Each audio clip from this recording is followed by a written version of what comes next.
North Dakota State won the toss. They defer, so Samford will get the ball first as we await the start of this quarterfinal game here from Fargo, North Dakota. Will Cardinal is set to kick it off with Judd Cockett in the end zone to receive along with J.R. Tranrino, and that one goes into the end zone for a touchback and a first look for us to see Quincy Crittenden, as you mentioned, the redshirt freshman quarterback out of the Atlanta area who got the start here. How does this Samford offense respond to him at the quarterback position? Well, they love him right now because in the times he's played, including last week, he won the game with his legs with a touchdown run. He's got the ability to hurt you. And they say he can handle it, but for any freshman quarterback in this environment, tough day at the office. He comes out slinging as the pass is complete to the outside, and that's DJ Reyes. Gain of 3. They want to push the pace. Gas pedal down. Another play run from scrimmage. That's Jay Stanton. And Stanton up ahead, and a gain of a couple, so it'll bring up 3rd and 5. And this is playoff football. 3rd down and short, it's magnified. Crittenden looking to the outside, pass incomplete. That'll bring up 4th down. Intended for DJ Reyes. And Chris Hatcher not happy about the coverage that Courtney Eubanks provided on his wide receiver. You know, it's something like that. This is an offense that's used to getting first downs, getting it going, but you really have to convert on 3rd downs in the postseason. They got the early completion, but then that Bison defense able to force a punt. Back to punt it away, Bradley Porcelato, originally from Melbourne, Australia. He boots it away, and Jaden Price awaiting it, trailing back to his own 20-yard line. And he gets moving forward vertically across the 35 and then tripped up and brought down. So a 50-yard punt and an 18-yard return, and the Bison offense will get going with Cam Miller under center. And when you think about the way they were able to dominate Montana State, they did so on the ground, winning 49-26 in that second round action of FCS playoffs. And their style of play with the quarterback, you have to manage the run game. They want to win on 1st and 2nd down. One of the few colleges where you'll see the quarterback snap the ball from underneath the center, an old school pro style attack. And the handoff to Kobe Johnson, who we featured in the open, and the tackle made almost immediately. Stopping the play by number 29, Drew Mims. No gain on the play, brings up 2nd and 10 for the Bison. And what you have to see for North Dakota State, you know, their power. Their offensive line's straight. They've got NFL players and prospects on that line, but they want to run the ball in between the tackles. You hear the term A-gap power. So their first series, they like to figure out how the team is going to try to defend their power rushing attack up the middle. You will see a lot of balancing and shifting. This one a design run for Cam Miller, or that's instead Cole Payton. Payton, they like to bring him in running situations, and they go along that left side following Cody Mount. Yeah, absolutely follow Cody Mack. You see the big redhead leading out there, number 70. Good job. He'll be a high NFL draft pick. But, you know, they can do the simple things. That play right there was quarterback sweep left. You see that in flag football. And you saw Cole Payton, who's a left-handed quarterback, run the ball effectively and pick up the 1st down. Mark, number 70, an All-American left tackle who is projected to go to the league.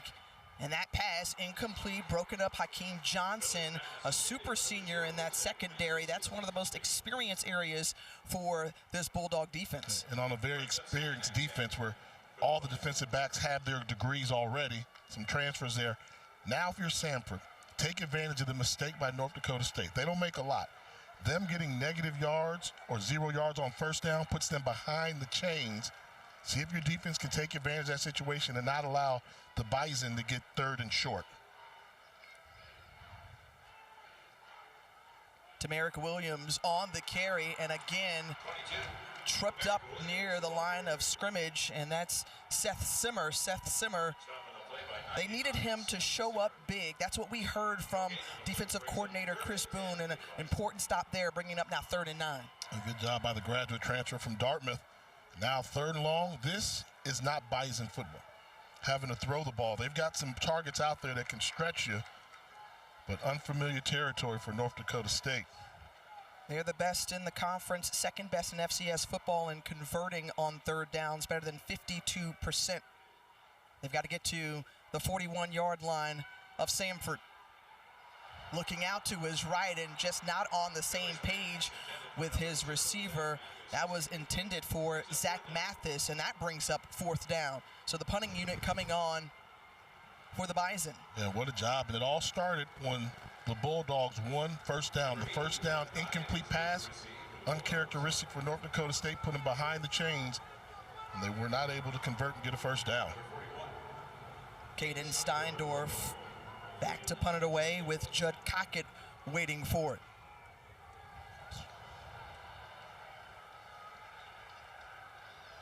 This one bouncing near the 10-yard line and out around the 17-yard line, and we'll see Samford's offense for a 2nd time when we return. Jay Walker, Tiffany Green here with you from Fargo as we introduce you to the 3rd member of our team down on the field, Taylor Davis. Well, guys, like we've discussed, that quarterback position has been a question mark for Samford all week. Even as recent as an hour before kickoff, Coach Hatcher told me he did not know who was going to be starting at quarterback. Obviously, this season Michael Hires has had was incredible, but he went down last week with an injury, bringing in Quincy Crittenson as the backup and obviously leading them to the overtime win, rushing in for that final touchdown and the Bulldog victory. Now, right before runoff, Coach Hatcher told me they have decided to go with the redshirt freshman again tonight. Mike Hires just wasn't quite ready to go tonight. Feeling the pressure and just having to launch it out of bounds as the pass is incomplete, but the Bison defense was charging. You know what they're going to do, 4-man rush. That's what North Dakota State can do so effectively. They can collapse your pocket with their strength on the defensive line. Nowhere to go with the football for Crittenden. Crittenden quickly out, and the pass incomplete. Chandler Smith was the intended target. Again, Crittenden taking over for FCS most accurate passer in Michael Hires, and now he finds himself in a 3rd and 10 situation on their first offensive possession. They had a 3 and out.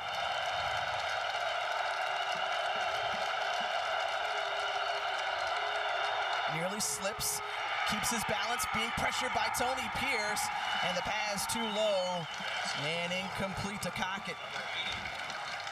Fortunate to get rid of that football, but you see right there, that's trouble. If you're looking at 4 people rushing in green jerseys can make you leave the pocket, that means you're losing the battle at the line of scrimmage.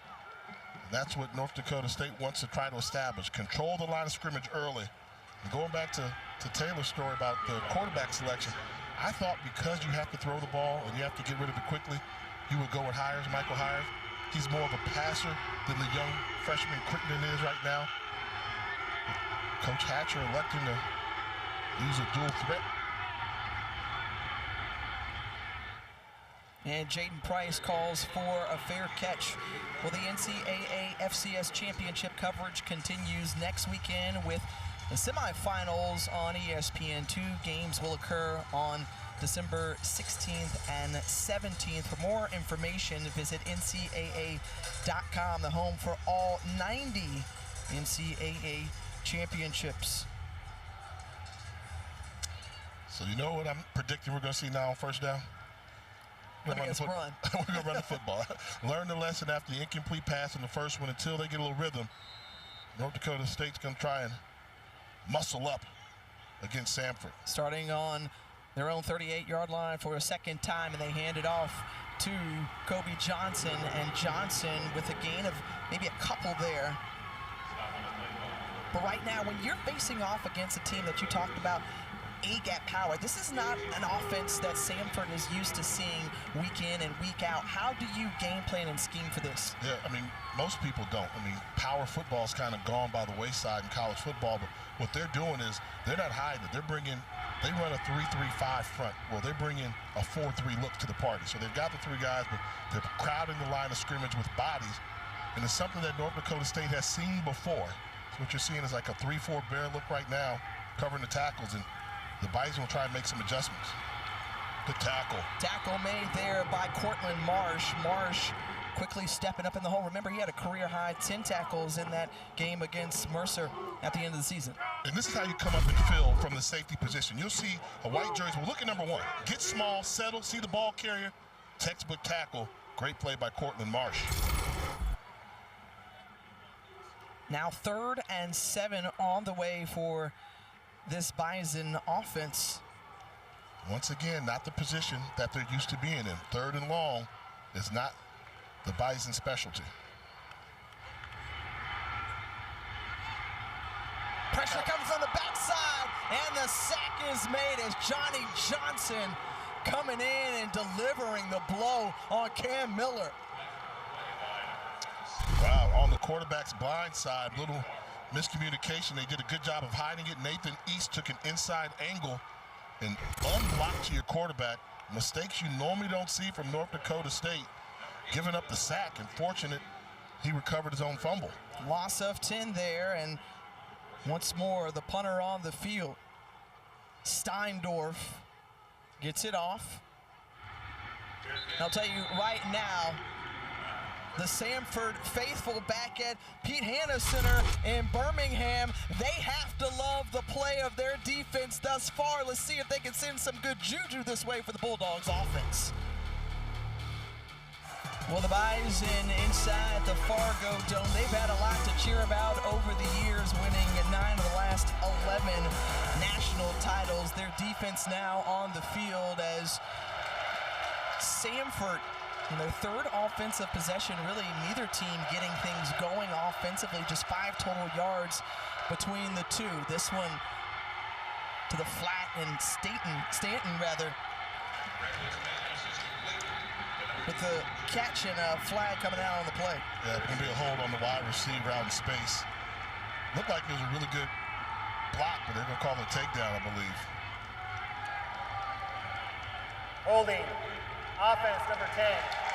10-yard penalty. Second out. Reed Brotherton and the Big Sky crew. We'll take a look at in the slot, number 8. He said Tim, it's going to be number 80. Oh, come on. He was almost pulled down by the defender. Oh, wow. Tough break there. I know the folks in the was it the Pete Hanna Center? I know they're not going to like that too much. I like that. Little watch party for that. Tell them send some Dreamland barbecue up here next time with your team. Indeed, they've had a lot to celebrate. The Southern Conference champions winning it outright for the first time since 1936. First playoff appearance since 2017. Bulldogs quarterback keeps it, and Crittenden is wrapped up by a number of Bison defenders, including Nick Kubitz. And this will be a tough first down for Samford to pick up because although they throw the ball a lot, they only average 10 yards per completion. So it's not a very heavy vertical passing game. They like to do a lot of horizontal routes. Looking directly in the direction of Kendall Watson the entire time. And now 3rd and long upcoming for the Bulldogs. You talk about short-range offense, and this is what we're talking about. You see the yards per game, 306, that's great. But the yards per completion, bottom tier of FCS.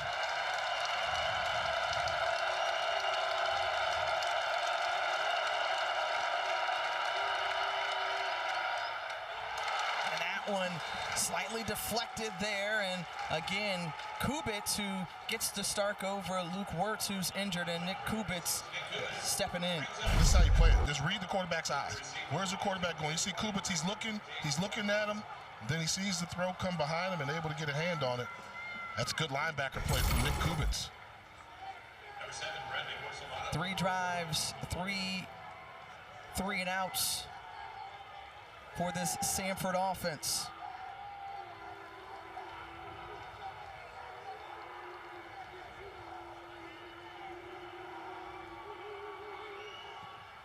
Porcelato puts it in the air.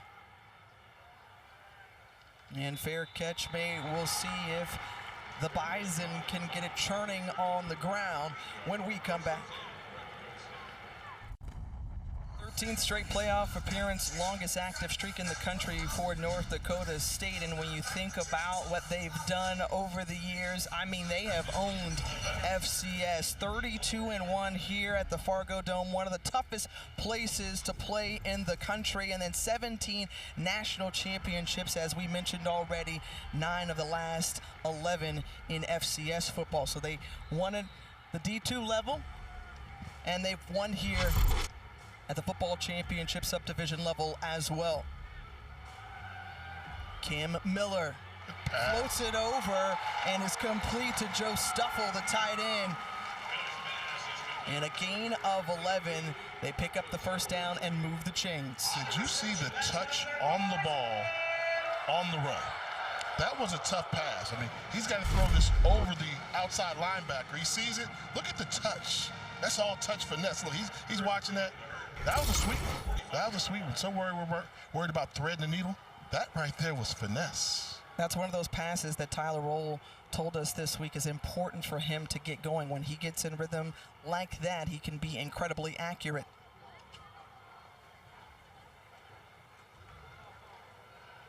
Look at all those white jerseys on the line of scrimmage. Well, the pursuit that's been given from the Bulldogs, and Tamarick Williams tripped up from behind by Nathan East. Look at the white jerseys, going with it, going with the flow. They've got just one more. Nathan East coming from the weak side to track down the ball carrier, realizing he was the only guy that was unblocked in the blocking scheme. Great play there, good pursuit by East, who's second-team all-conference linebacker. Good one. Second leading tackler for the team and a very valuable piece to the defense for the Bulldogs here on 2nd and 9. Giving them a 4-4 look. Crowd in the line of scrimmage, daring them to throw the football, and that's what you have to do. You have to take it outside the tackles. Well, just to cap off the dominance that North Dakota State has had at this level, you look, and it's just a lot of green and yellow on this screen. Except for the one year where Casey Keeler led the Sam Houston Bobcats to a championship to kind of break up the run a little bit. But yeah, they make reservations to Frisco, Texas a year in advance. Expect to get there, but not going to be an easy task because it seems like this Samford team defensively is up to it. And some movement up front. Ball start. Offense, number 49. 5-yard penalty. It's third down. Hunter Brosio, the former walk-on, whistled for the infraction. Hunter Lipke, their star fullback, out with an injury. In fact, not even here, as he's had shoulder surgery this week. A critical piece and to their success this season, and a key cog that's missing. Yeah, and prayers to him and his family. We know he's watching. Fantastic football player. I think that penalty was one of those ones where you wish that Hunter was here. Might not have had that as they go with the junior Brosio and he jumps offside. Pressure in his face, gets it away. Pass is complete to Raja Nelson. And Nelson picks up the first down on that 13-yard reception. Yeah, it's a good job of buying time by the quarterback. But here's the route here. Anytime you can have your wide receiver lined up against a safety, Emmanuel Flowers is their rover, run stopper, but they put him in space. Ball hung in the air for a while. Great throw by Cam Miller. Knowing he was going to get hit, but bought time so Nelson could get open downfield. So now the Bison offense moving. The handoff to Kobe Johnson. And Johnson puts it on the ground. I did not hear a whistle. I did not hear a whistle as well. And the officials say there's a fumble recovered by the defense. 1st and 10. Samford football. Now, I'm with you watching the play. I thought he was down. And obviously, you know, they've got replay here in the FCS playoffs. Let's see where the knee, was the knee down? That's going to be the key. And right there, we can't see anything. That's not going to help. That's down. I think he was down. In real time, it looked like he was down. Yeah. And Joe Cronin, the replay official up here. Now from that angle there, though, he was going down. Electing not to look at it, so they don't review it, and Kendall Watson gets the pass and quickly out to him, and a pickup of a first down for the Bulldogs. And now you're going to see tempo. Surprised that they didn't review that there, Joe. I was. I thought they at least had to take a look at it. Maybe they saw what we saw ahead of time. Play action, holding it. Crittenden trying to escape, just heaves it up and out of bounds.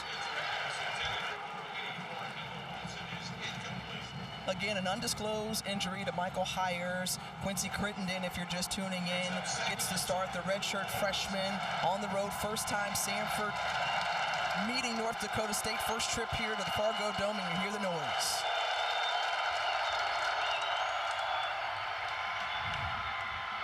And Cockett, yards after catch right there at the first down marker. And they give it to him. Yeah, you'll see number 11, DJ Rios, sacrifice his body. You can tell North Dakota State, we've seen them several times when the receivers want to block, their coach run through them, make them redirect. So in that case, Rios did a good job of getting in the way. And right now, zinging it in there as Kendall Watson keeps this drive going. He had 7 catches, 110 yards last weekend against Southeast Louisiana. And now the tempo. Crittenden got to hold on to that football, wrapped up and brought down by Spencer Wagee. Wagee coming in from his D-end position. And what did Coach David Braun tell us about him? We want him to be disruptive, just like everybody else along that defensive line. He was there.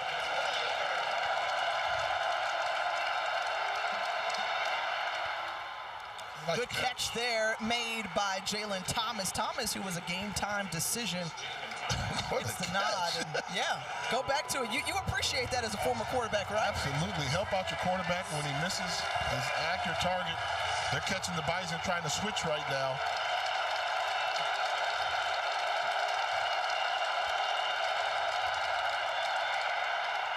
Stands tall in the pocket and completes it. Wow, effort.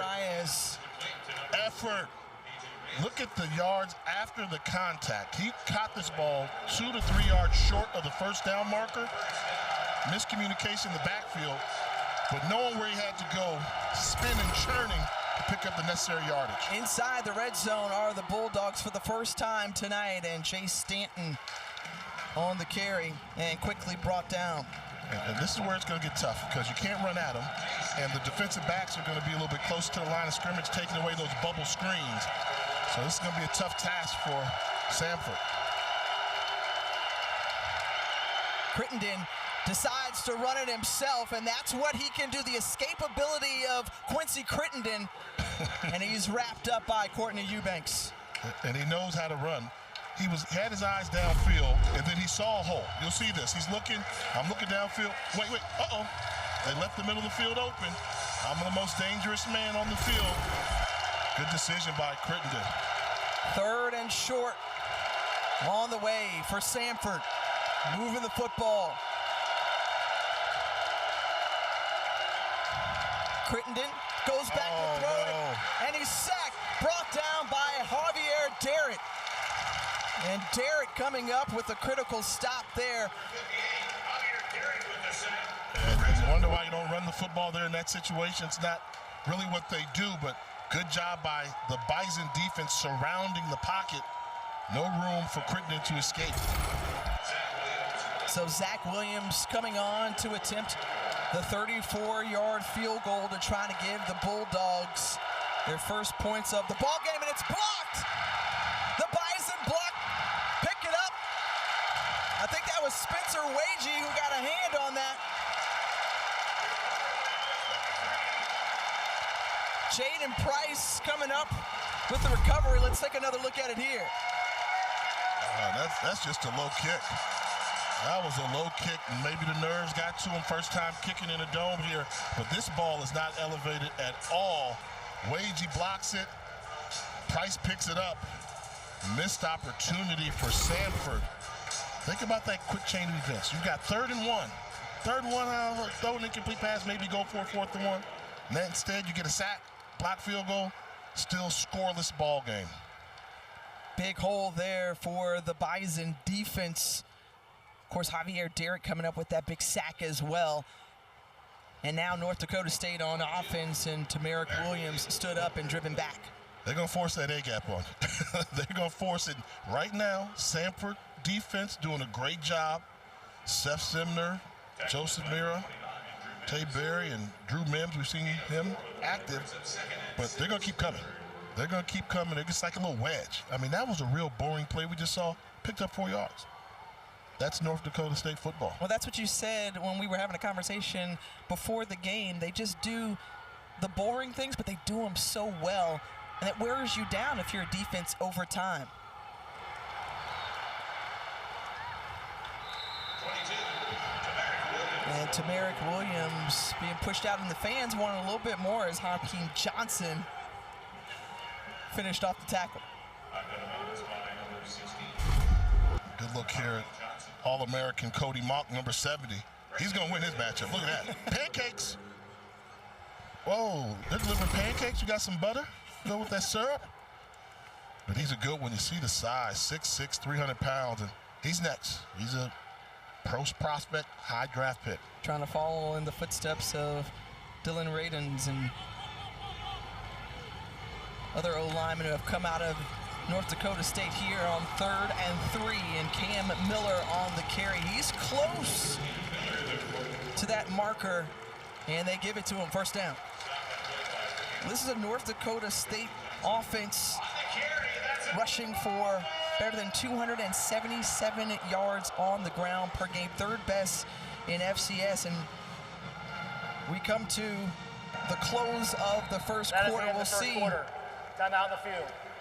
if that running attack can pick up for the Bison when we come back. Well, check this out, FCS quarterfinal action from Fargo. Santa trying to deliver a present, but to who? The Bulldogs or the Bison?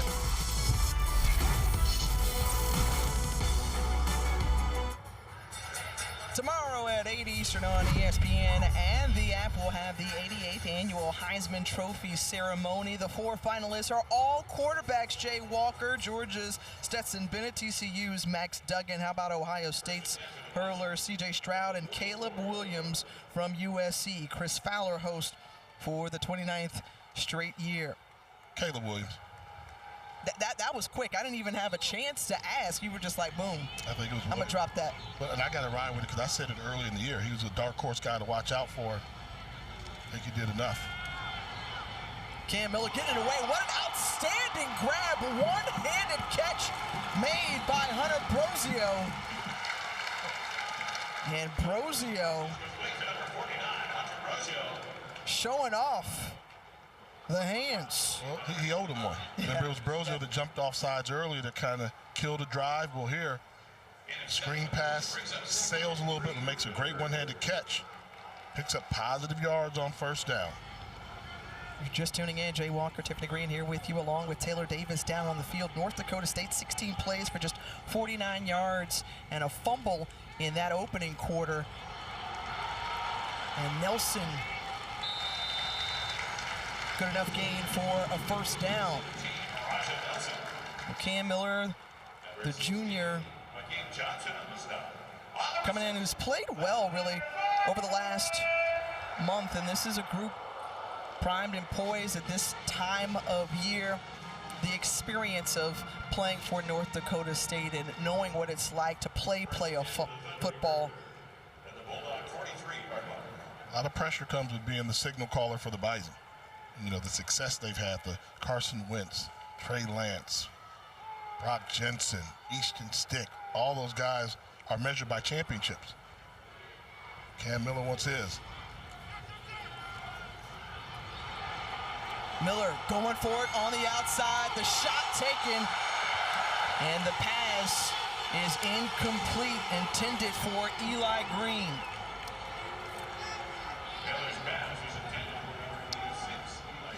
Up and down the sideline, and Good job staying in position.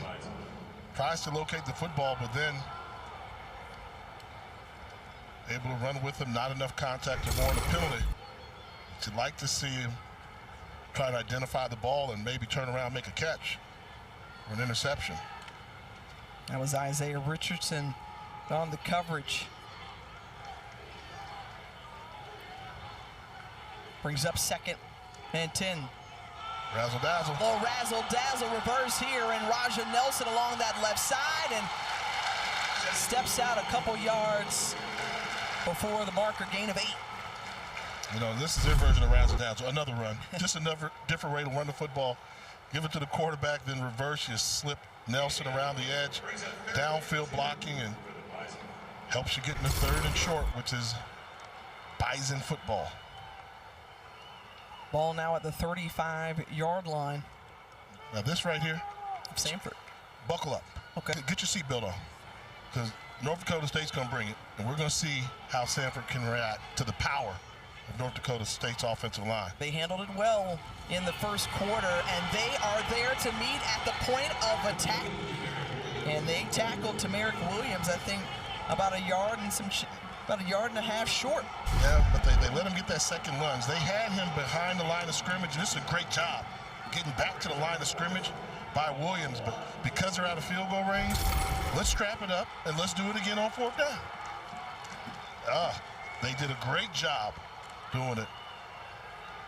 9 for 13 on 4th down this season for North Dakota State. That's short. It's going to be close, and they're going to mark him just That's short. And oh my, again, the defense for Samford knew that they would be tested on the ground. Rule in the field. As the runner was short of the line of gain. 1st and 10. Samford. And a number of white jerseys came in to converge on the quarterback, and they stopped them in a turnover on downs for North Dakota State. And again, the Pete Hanna fans are like, I yes, love it. That's what's up. This is what we're here for. Check it out. Your Bulldogs showing you some fight. They've got some bite. Their bark was loud all season long. And escaping with an overtime win last weekend. Watson reversing his course. And that was a long way to pick up about a yard. But for them, it's tempo. They need to get the positive yards, get to the line of scrimmage, use that tempo to wear down this Bison defense. Looking to the sideline to get the call. Crittenden takes the snap. Out to Jay Stanton on 2nd and 10 as we send it down to Taylor. Well, Jay, you really hit it on the head. I've actually noticed a little fatigue in this NDSU defense, especially after that last Samford possession. This is a momentum operation that relies on wearing you out, and it's not something that North Dakota State sees a lot in their league. It's something they're having to keep in mind. They have to get off the field on 3rd and 4th down. Absolutely. Big 3rd down right here. They elect to run it with Jay Stanton right up the middle, giving them a dose of their own medicine. Yep, and watch this, you know, what Taylor talked about.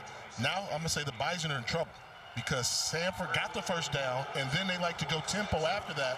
So if you're already breathing and you don't get off the field on 3rd down, they're not going to let up. They're going to keep snapping the ball quickly, keeping the personnel on the field. They could. They'd like to run 100 plays a game, averaging just about 76 per contest.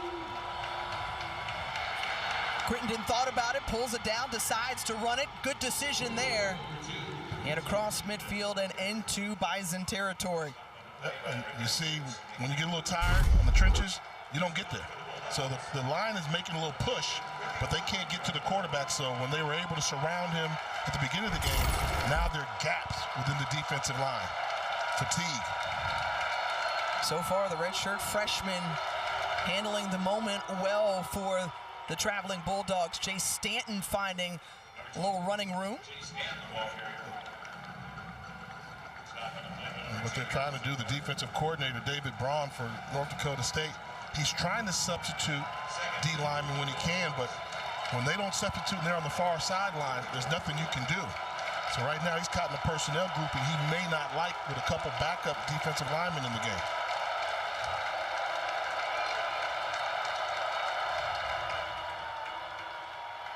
And again, Stanton on the carry. That'll bring up third and about 3. So you've got a defensive line that's tired. You got 2 backups that are in there now. I'm looking at Ropes, who's over there on the right side where they just ran the football. And now it's a running situation with a tired defensive line.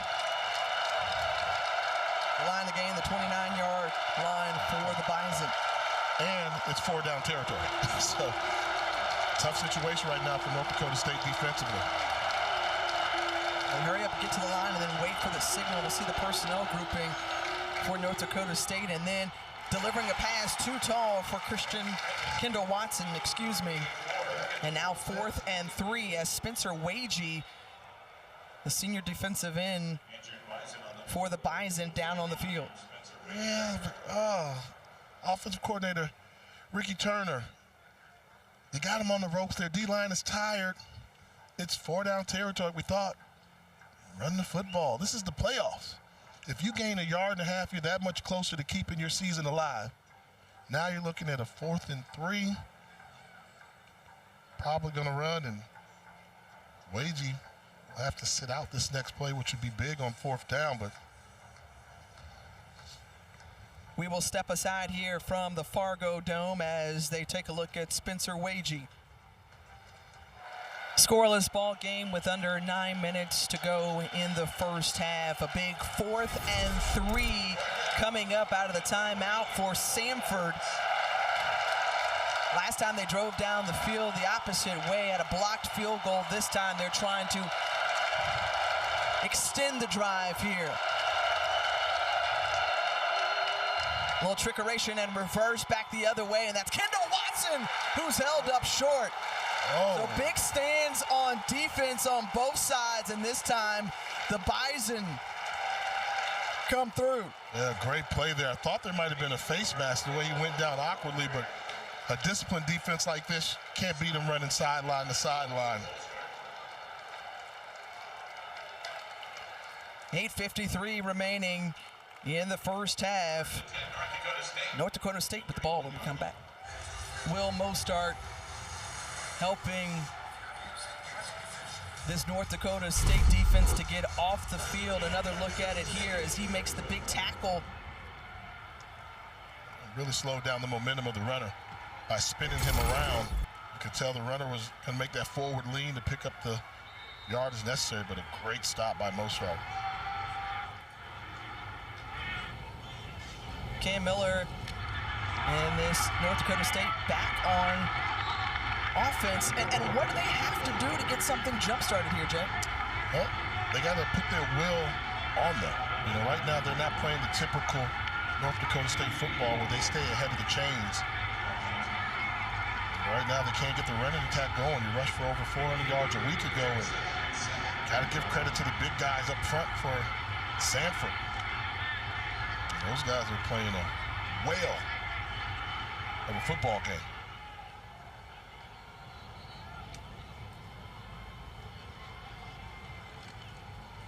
Cam Miller, back to pass, play action. It completes it to Hunter Brosio. Brosio picks up the first down and across midfield as we send it down to Taylor. Well, guys, as expected, it's been a very optimistic sideline down here for Samford, specifically defensively. You know, we've talked about this NDSU offense, that A-gap power being their identity, but they're really multiple in the way they formation the offense. That's kind of the goal. So the Samford defense has had to be very sound and really analyze what they're seeing. A lot of encouragement for that. And keep in mind, this is the first year for that defensive coaching staff. Really impressed with how they've covered so far.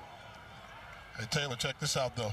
At a certain point, you start to say, offense, you got to do your job. We're pitching a shutout, and then you start to doubt yourself a little bit, right? Great point, great point.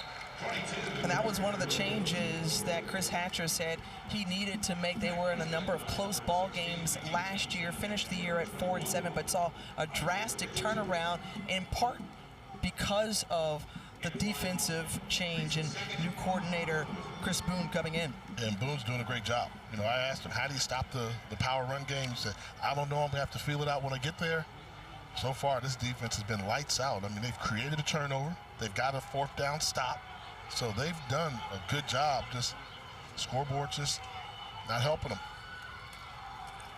Tamarick Williams on the carry, and the stop made and brought down by Joshua Mathiasen.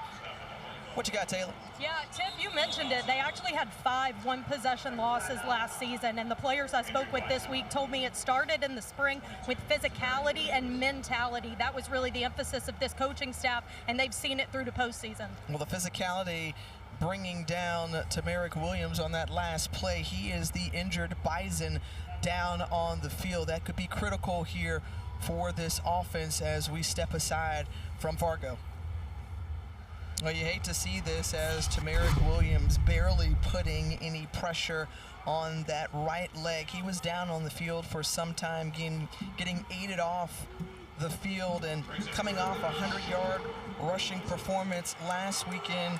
We featured him in the open, a guy who really expanded his role after doing the work and transferring in from SMU, the good fit for Matt Ince's ball club, and hopefully he's okay. Kobe Johnson will now get the bulk of the carries. He leads all rushers with 714 yards coming into today's game, and he's got enough for a first down run. And a little bit of respect there showing North Dakota State. Normally that situation, 3rd and 1, 4-down territory, play action pass, try and get some over the top, then come back, convert. But they're realizing rushing yards against this Bulldog defense tonight have not come easy, electing to go for it on 3rd down and pick it up. TK Marshall to the left of Cam Miller in the backfield. The jet sweep over to Braylon Henderson, and Henderson with some running room, and Henderson picks up 13 on the carry. First down. Yeah, and you're going to see that again. If you can't beat them inside, take it to the perimeter. So they're going with a little jet sweep, speed on the outside, great downfield blocking, and you see Cody Mott getting a hat in there as well. And I would not be surprised if we saw them kind of change the attack. We've earned our respect. Our A-gap power is what we do, but they've done a good job stopping the A-gap, so we've seen North Dakota State make a little shift and go to a perimeter run. They've got the horses to do so. Cam Miller can also be a threat as well. Play action pass from the junior quarterback. Rolling to his left, looking, holds on to the football and then forced out of bounds, and that's the one you want to get rid of there. Yeah, and I don't know if he was able to get rid of the football. He tried to shift it from his right hand to his left, and as he went toward that sideline, he might have still had possession of the ball. Yeah, that's not a forward pass. That will be down there, and good pursuit by Samford. Mistake by Cam Miller. And under 5 minutes to go, and just really out of sorts thus far, and the Samford defense taking the Bison out of their game plan, known to really pound it on the ground. That's where they found great success this season. On 2nd and 19, and the throw made and complete to Braylon Henderson, but a charging Isaiah Richardson was there to quickly greet him as he caught it. Yeah, and that was football there. Great recognition by Cam Miller. They brought a corner blitz. Number 38, Fred Flavors, came and couldn't get there. Good job by the wide receiver and quarterback to be on the same page, pick up some yardage.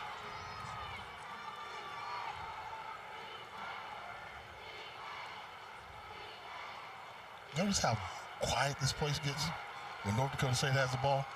I mean, it's quiet. When the other team has the ball, you can't hear yourself.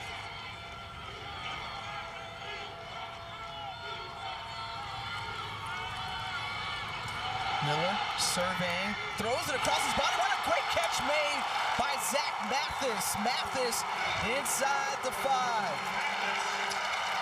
When you got a receiver that's 6'6", don't throw the ball low. Throw high. As he starts to escape, nowhere to go with this football, hangs it up high, and the defensive back tried to undercut it. That's Akeem Johnson, who's 6'3" himself. But wow, that close and a big pickup for North Dakota State. Huge. You talked about presenting that tough matchup. Zach Mathis at 6'6". Meanwhile, Tamarick Williams going to the locker room on crutches. So that will be a big loss for the Bison. Run all the way for Cam Miller. And Miller, who's flipped up and brought down. And the tackle made by Drew Mims. Well, Miller, remember him last week. He had a couple of touchdowns against Montana, 49-20 in that decision in favor of the Bison. What about the job Drew Mims is doing from that linebacker position? The transfer from South Florida, done a good job playing that Mike backer position, chasing down ball carriers inside the box as well as on the perimeter. Ball at the 4-yard line of Samford, trying to keep North Dakota State out of the end zone. 11th play, and a whistle and flag coming out, and they can't complete it. Going against the Bison. Prior to the snap, false start. Offense, number 82, 5-yard penalty. Is second down. The shift got him. Right before the snap, the Samford defensive line shifted, took about 2 steps to the left, and forced the tight end jump off sides. Once again, we're going to say it, not typical Bison football. Uncharacteristic for a team that does not hurt itself.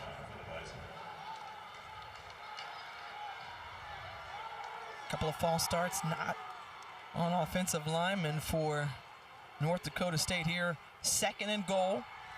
And Miller has wide open space and then runs into a couple of white jerseys, Noah Martin among them. Starts with the protection up front. I mean, watch this thing just open up.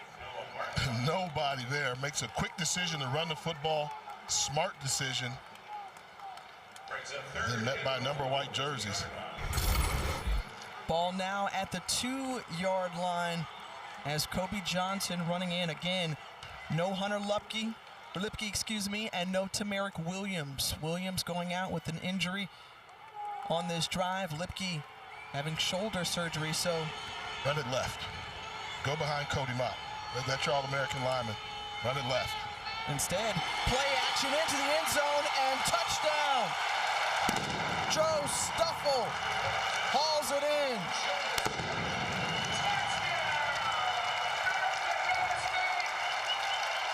Everybody thought they were running the football, including me, but Stuffle, who got called for the penalty earlier, makes up for a little redemption with the touchdown grab. As the Bison get on the scoreboard first.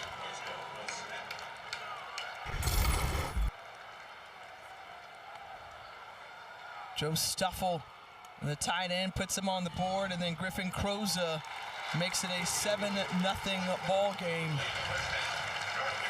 A dozen plays, 69 yards, and nearly 7.5 minutes taken off the clock. And how about Cam Miller, perfect on that drive, capping it off with a Joe Stuffle touchdown toss.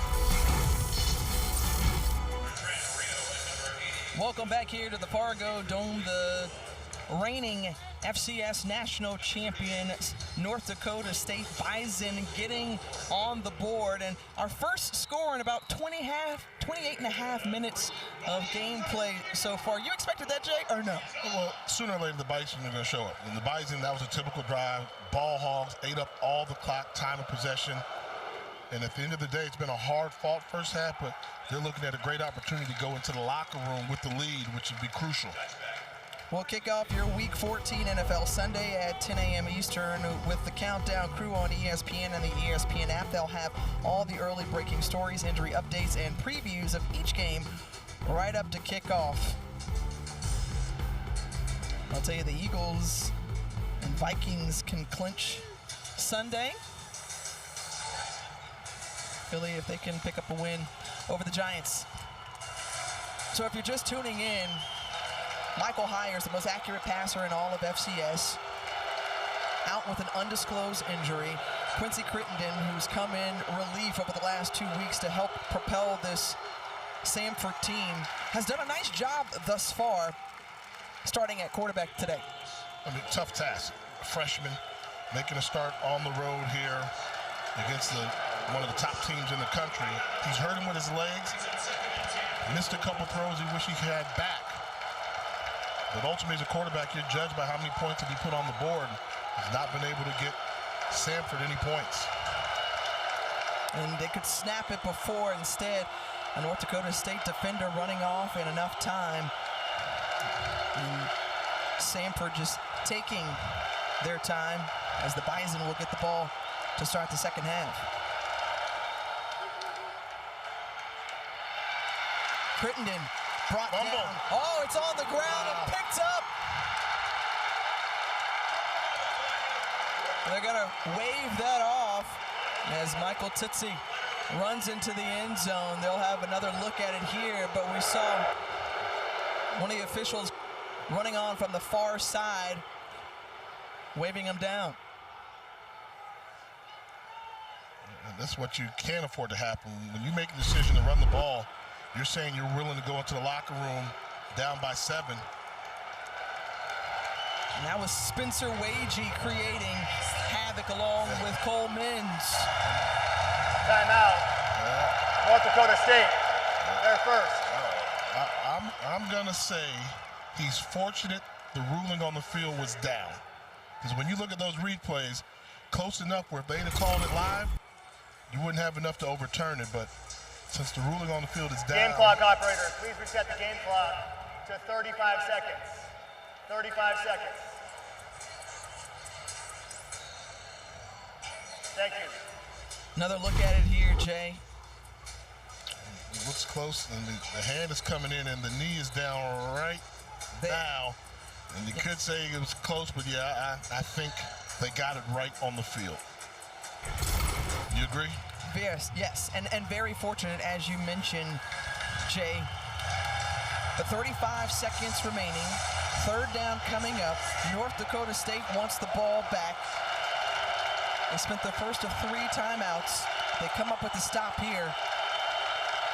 They can try to put up some more points before going into the locker room. And Crittenden, as the pass incomplete, that stops the clock, helps the Bison.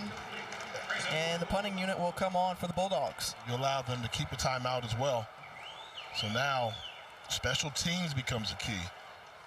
Pretty sure North Dakota State is going to do 2 things hard. They're going to go for punt block, or they're going to set up a return. And you see the number of green jerseys coming out. That close to the line of scrimmage means, yeah, now they're coming. So the Gator looked like they were going to do cover. They're trying to find a crease for the punt block. The Bison herd trying to charge a hand and get a block.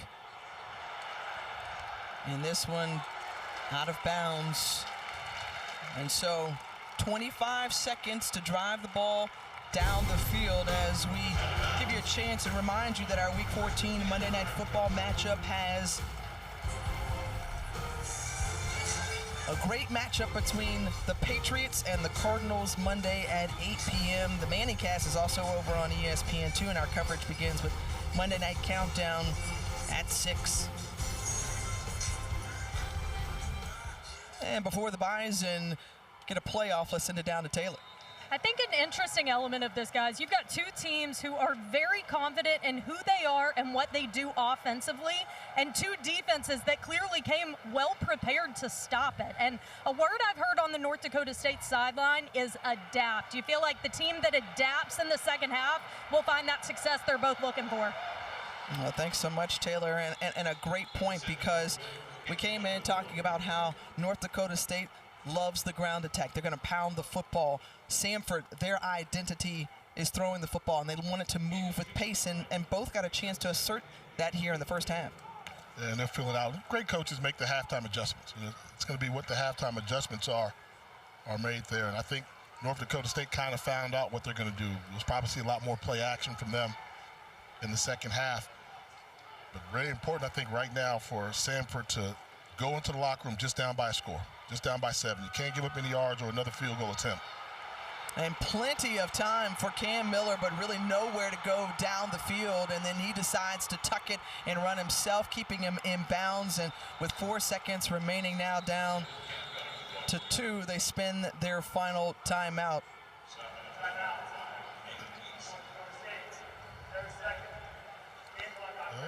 if we're talking about the offensive line and the All-American Cody Mauch, look, once he gets his hands on you, he's going to do some damage, and he's going to give you the takedown to the ground. Now, I'm surprised. We talked about it. I thought for sure on game day he would tuck in his hair. Yeah. Right?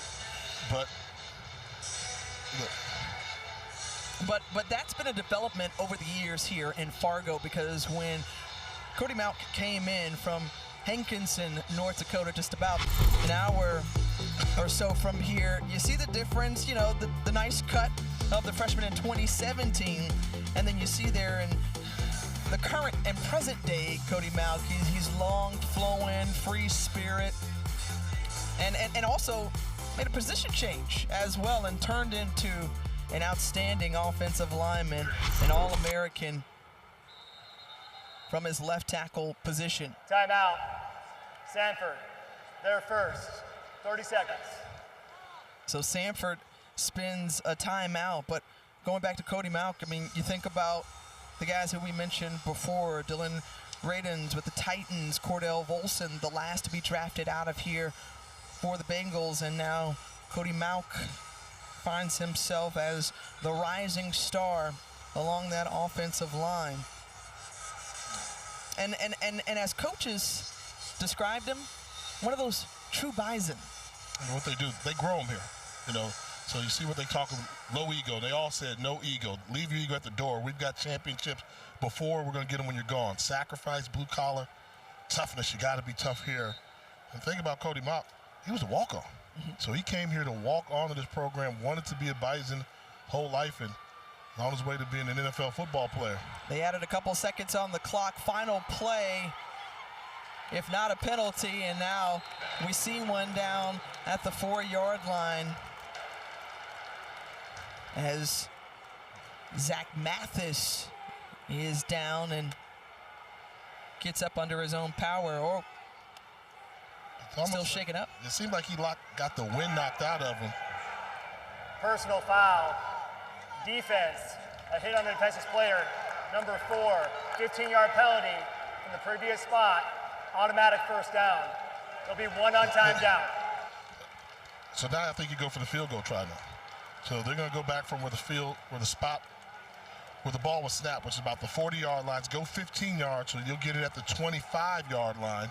And now you can go for a field goal. Huge mistake for Samford. Indeed, as Griffin Croza will come on, and I think that'll be about a 44-yard attempt for the redshirt junior. Longest of the season, 39. This one up and through the uprights. So the costly penalty at the end for the Samford defense gives 3 points to the Bison, a 10-0 ball game heading into the locker room, and North Dakota State, the number 3 seed, will have the ball coming out of the locker room as we send it over to the studio with Kevin Connors in crew. The FCS quarterfinal action kicking off from Fargo, North Dakota, and Samford trailing the number 3 seed North Dakota State after 2. And we saw North Dakota State find their way into the end zone and then kick a field goal before going into the half. And how were the Bison able to push out to this lead, controlling the clock? That is what they love to do, time of possession heavily in their favor, but well below we've seen from Samford their passing production tonight, just 52 yards with the redshirt freshman Quincy Crittenden getting the start for the Bulldogs. And for more on the QB situation, let's send it down to the field and Taylor Davis. Yeah, Tiffany, I actually spoke with both head coaches at halftime. I'll start with Samford. Like you said, Quincy Crittenden got the start today, and Coach Hatcher told me he was pleased with his composure. He said he did get a little rattled when the going got tough, and he said he got out of the pocket too much, and also their defense is really keeping those throwing windows closed for him. So they are actually going to go with Michael Hires to start this second half. He said at the beginning of the game that discomfort was still there. They gave Q the opportunity, but they feel like Quincy is getting out of the pocket too much. They want to get back to their offensive identity, and they feel like Mike Hires gives them the best chance to do that. So he's going to go as long as he can. I've actually been seeing him warm up on the sideline throughout the entirety of the first half. This guy has stayed ready. He told me this week he wants to be out there, so coaches are going to go to him for this second half. Now, I also spoke with Matt Ince, who told me plainly, we got to play better. He said we have to convert on third. They're showing us a lot of odd fronts. They're putting a lot of people in the box, but he said everyone has to level up, specifically the offensive line, a unit that they really hang their hat on. He challenged them at halftime. They have to level up. Both defenses clearly did their homework, guys. Well, great job reporting there, Taylor. So we will keep an eye on the new QB for Samford. However, North Dakota State gets the ball first to start the second half, picked up by Nelson, and a short return for him. Well, Matt Ince talked about third down conversions. The Bison, #1 in FCS in converting, and they were 5 of 8 in that first half. And that was, and we say they had a bad half, for them typically, but they're still 5 of 8. Other teams love that. But however, it's one of those things where I think you got to adjust the game plan. And the adjustments were made, and towards the end of that half, they started to dominate. I mean, that drive that took almost 7 minutes was a true Bison drive. And they're going to try and come out and start the second half with that same type of drive. Important to note, Tamarick Williams, one of the running backs for the Bison, hurt himself in that first half, so Kobe Johnson will get a heavier load. No Hunter Lipke, the fullback who had shoulder surgery this week, and also important to note a couple of players who funneled through and found their way into the transfer portal, including one of those running backs and Dominic Ganella at the end of the regular season.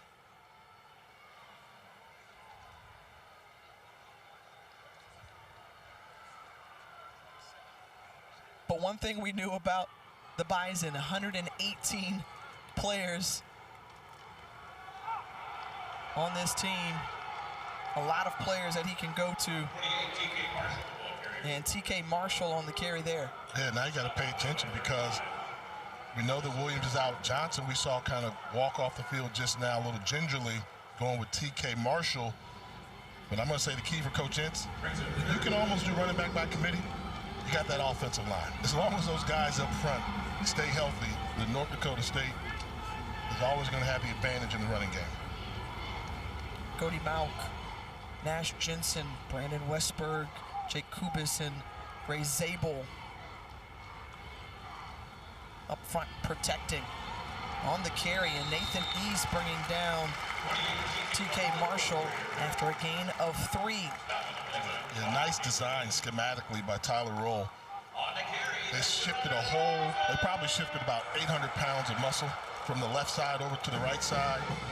Cotton Samford playing off. And you got a little running game between the 2 tight ends that did the shift, and those are the guys. That's North Dakota State football right there, what you're looking at. Those guys up front always get the job done against their opponents. Johnson back on the field, takes the ball, and finds some running room. First down yardage for Kobe Johnson, the senior out of Lawrenceville, Georgia. Pick up a 15 brought down by Fred Flavors. And we know where they want to run the football. So that ball's going to end up the middle. So the ball was snapped on the hash. He ended up going up the hash. It's just a matter of how he got there and how they chose to block the A-gap. And we're seeing some adjustments made in the running game, and the Bison having their most success running the football tonight. Longest run of the night for the Bison. Look at that. They're moving those 3 bodies over there. So they're shifting the weight like a scale, going from the right, and then we're going to go to the left, and we're going to go left, but up the middle. Coming in to make the tackle was Noah Martin. So what does this Bulldog defense have to do? They stood tall for most of the first half. How do you slow them down here in quarter number 3? Yeah, it's like heart. Do you have another fight in you? This may be the most important drive of this game. I don't know if Samford can afford to go down by more than 2 scores. So you have to tell them, keep doing what you're doing. They made the adjustments with the stunts. Don't get distracted. Follow your eye discipline, and I will continue to crowd the box with bodies.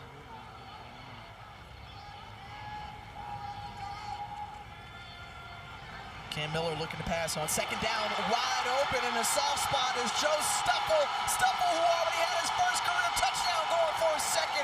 Brought down inside the 10.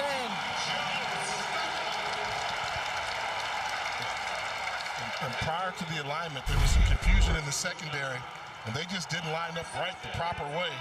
And they allowed Stuffle to go untouched down the field, nobody covering.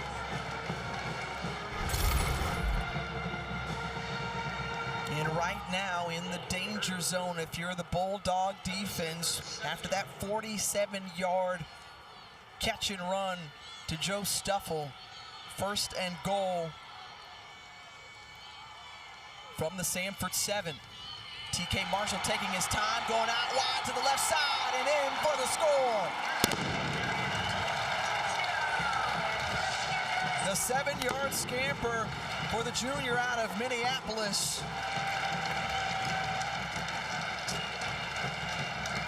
If you want to have success running the football, run it behind your All-American. It's not that hard. Let's go to the left side. But this was the big play right here that got them down inside the red zone, the completion to Stuffle. But when you had to get the ball in to pay dirt to run the ball, they ran behind Cody Mock. Croza makes it a 17-0 ball game as the critical drive coming out of the locker room for North Dakota State, creating more separation here in this FCS quarterfinal. 10-2 on the season for North Dakota State, but they play their best ball during the postseason playoff time, and 17-0 advantage off the run from TK Marshall Wild.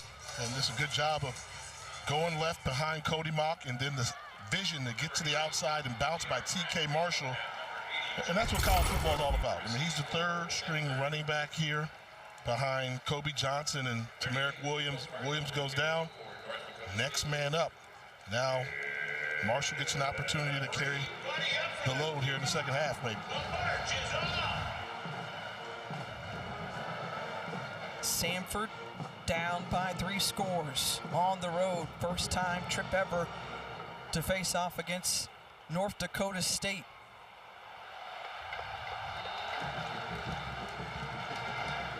Kick out of bounds. Kicking team. The ball will be placed at the 35-yard line. 1st and 10, Samford. And that's where the unanimous Southern Conference Player of the Year on offense, Michael Hires, will start this drive for the Bulldogs.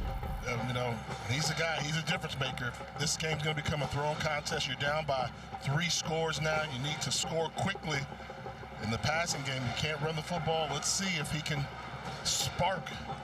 be that spark to ignite this offense and keep this dream season alive for the Bulldogs. We started that playoff opener against Southeastern Louisiana before coming out after 5 plays, and now he tosses it down the field, going deep, and is nearly intercepted in and out of the hands of Dom Jones. And you remember when we talked to their defensive coordinator, David Braun, he said Dom Jones is going to make plays for us in this game. Almost comes up with a huge interception. Would have been a tough grab, but we've seen Jones make some plays against the run as well as against the pass. Starting nickel for the Bison, but having his number called tonight. Michael Hires on his second pass attempt. This one is complete to Chandler Smith. And Jay, you and I were talking. We hadn't called his name enough. A leading receiver. So he's the leading receiver for this offense. Basically held at bay in the first half, so they need to get him going. And I like this, when they put Smith and Watson on the same side of the football, down here at the bottom, you have to think the ball's going this way.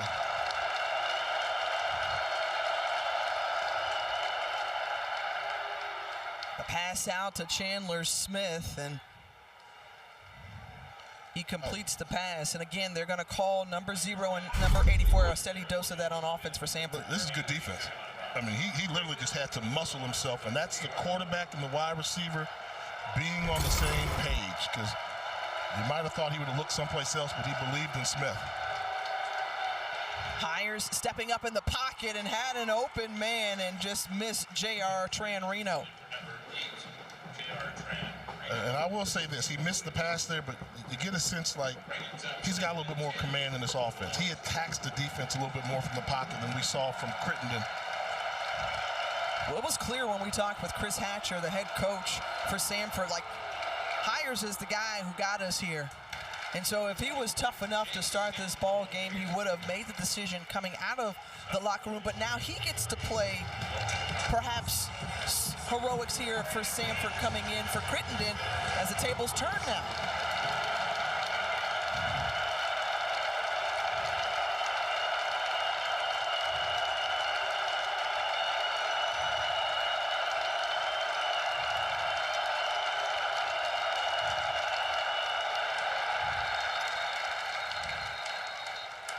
The noise.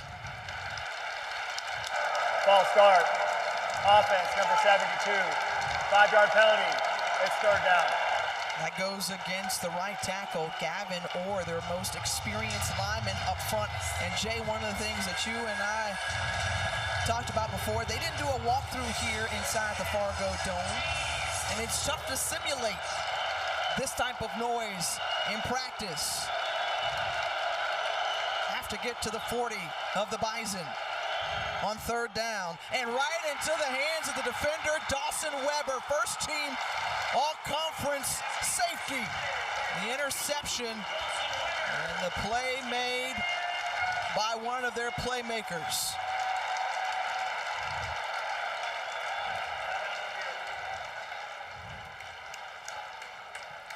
Well, you bring in your quarterback, hoping he can get it going, but right now North Dakota State's feeling it, getting off the scene, making the interception, securing the football. The Bison are starting to stampede. Back-to-back weeks that Dawson Weber had an interception as we welcome you back to Fargo, North Dakota. The NCAA FCS championship coverage continues next weekend with the semifinals on ESPN2. Games will occur on both Friday and Saturday, starting at 9 p.m. Friday, 4 p.m. Saturday. For more information, visit NCAA.com, the home for all 90 NCAA championships. And Jay, right there, that hurt. Samford only picked up 100-plus yards in total on offense, and you can ill afford to turn the ball over in this type of situation. And this is where, the resiliency, you got to pay it off. You've got a season. You're still in the game. You just got to find something to go and throw something at the wall to see what sticks right now. I believe that Hires is going to have the ability he'll get an opportunity to try and get his team back in this game, but you just hate to rely on your defense so much when this is a team that's led by your offense. Your defense played lights out in the first half. How many more stops can they make? You think about North Dakota State, who was almost shut out in that first half and then has had a gap of just about 5.5 minutes of scoring 17 points. So they put it all in one condensed time frame as Cam Miller tucks it and runs as we send it down to the field with Taylor. Well, guys, like we've mentioned, running back Tamarick Williams was injured in the first half. He is out here in a boot on crutches and out of pads. He is done for the remainder of the game. At halftime, I asked Coach Entz, if Tamarick can't go, who do you turn to? And he said, everyone. He said, we're already down a guy like Hunter Lipke, who had accounted for 815 total yards and 13 touchdowns on the year. Now you're out Tamarick Williams as well. Two very heavy power lifters for this offense. It's all hands on deck now. Well, thanks so much, and so important because Tamarick Williams, who was nursing a lower body injury earlier in the season, and now you hate to see him go down at this part of the playoffs in the quarterfinals. 14-yard gain for Nelson. Next man up. Okay, so what do we have? We've got TK Marshall in the backfield. They're bringing the blitz. Watch him stand strong in there. Block the blitzing linebacker, create the time needed for the quarterback to complete the throw. That's discipline. That lets you know, like, it's so competitive in the weight room, it's competitive in the locker room, competitive when you're in the meeting rooms, that everybody has to be prepared to do their job, and TK Marshall's off to a good start. Well, they thank Jim Kramer, their strength and conditioning coach, for helping them get ready in this situation. And TK Marshall rewarded after we shined him on that last play for picking up the blitz. A gain of 12 on the ground for the junior. And that's what you want. And if you're TK Marshall, lean to your left. When you get in trouble, get to that left side. You know that Cody's going to win. Seals off the edge and shows the versatility. Cody Malk, second oldest of 8 children, grew up on a family farm. And he probably moves all defenders like he moved like bales of hay, maybe?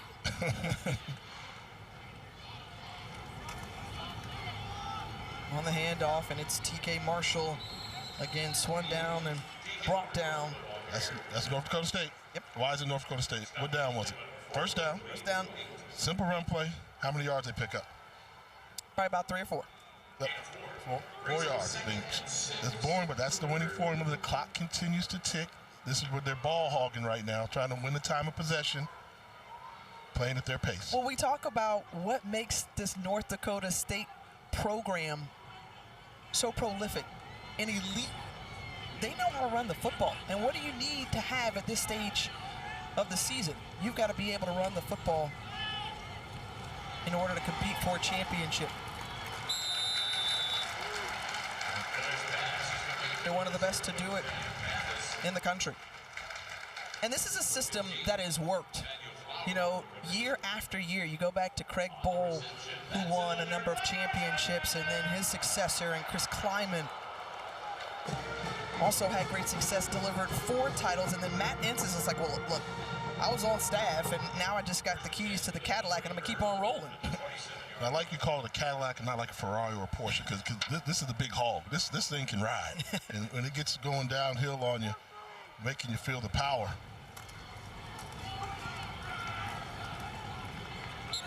And when you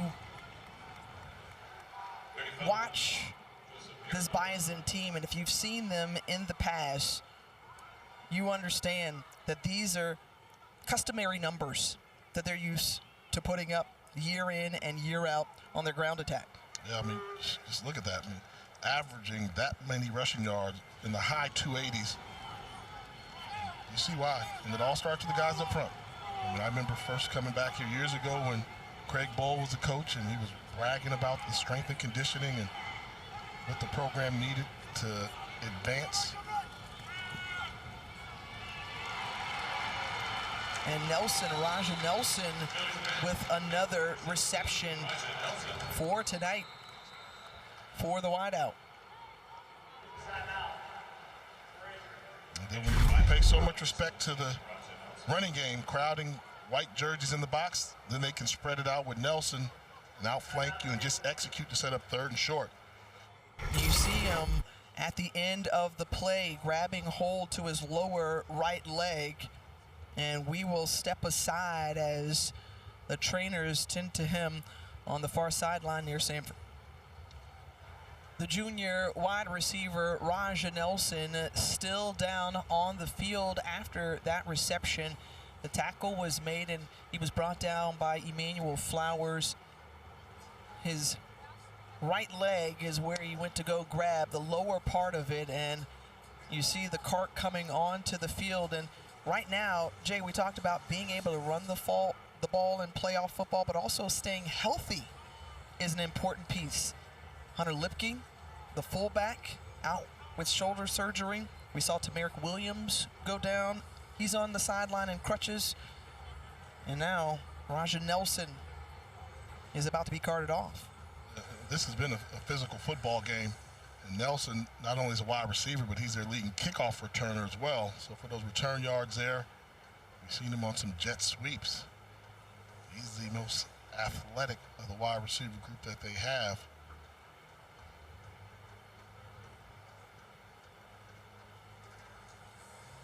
While we wait to see him go off the field, we have to remind our viewers that coming up next, a great ball game, the number 5 national seed William and Mary traveling to Bozeman to take on Montana State, the number 4 seed. And I'll tell you this, Jay, you've had an opportunity to see Montana State this year. And what are your thoughts on this matchup? Well, one, it's colder in Bozeman than it is here, right? And we're inside here. So that's an outdoor stadium, but those fans don't care. They will still be there. Mike London did a terrific job at William and Mary. I mean, he's got the tribe playing great football. You see they got a national seed, but playoff football is all about going on the road. Montana State, they've got that two-headed monster they use at quarterback with Malott and Chambers. They really like to run the football. You see the 300 yards rushing per game, and a lot of that comes from the quarterback. So it'll be interesting to see that matchup there. To me, out of all the the regionals that are being played today and tomorrow, that's the one that's got the star power in it. That's the star power. The 4 and the 5, closest seed you can get there. Toss-up game. Well, the Bobcats, last year's national runners-up to North Dakota State, and they ran all over Weber State in that second-round playoff game. Meanwhile, the Tribe, as you mentioned, rolling under Mike London. Season-high 54 points put up over Gardner-Webb, and a round of applause from the fans inside the Fargo Dome as Raja Nelson being carted off into the tunnel. And pray that that young man is okay. Brings up 3rd and 2 for the Bison. As the play resumes on the field, it's 3rd and 2 for the Bison inside the red zone.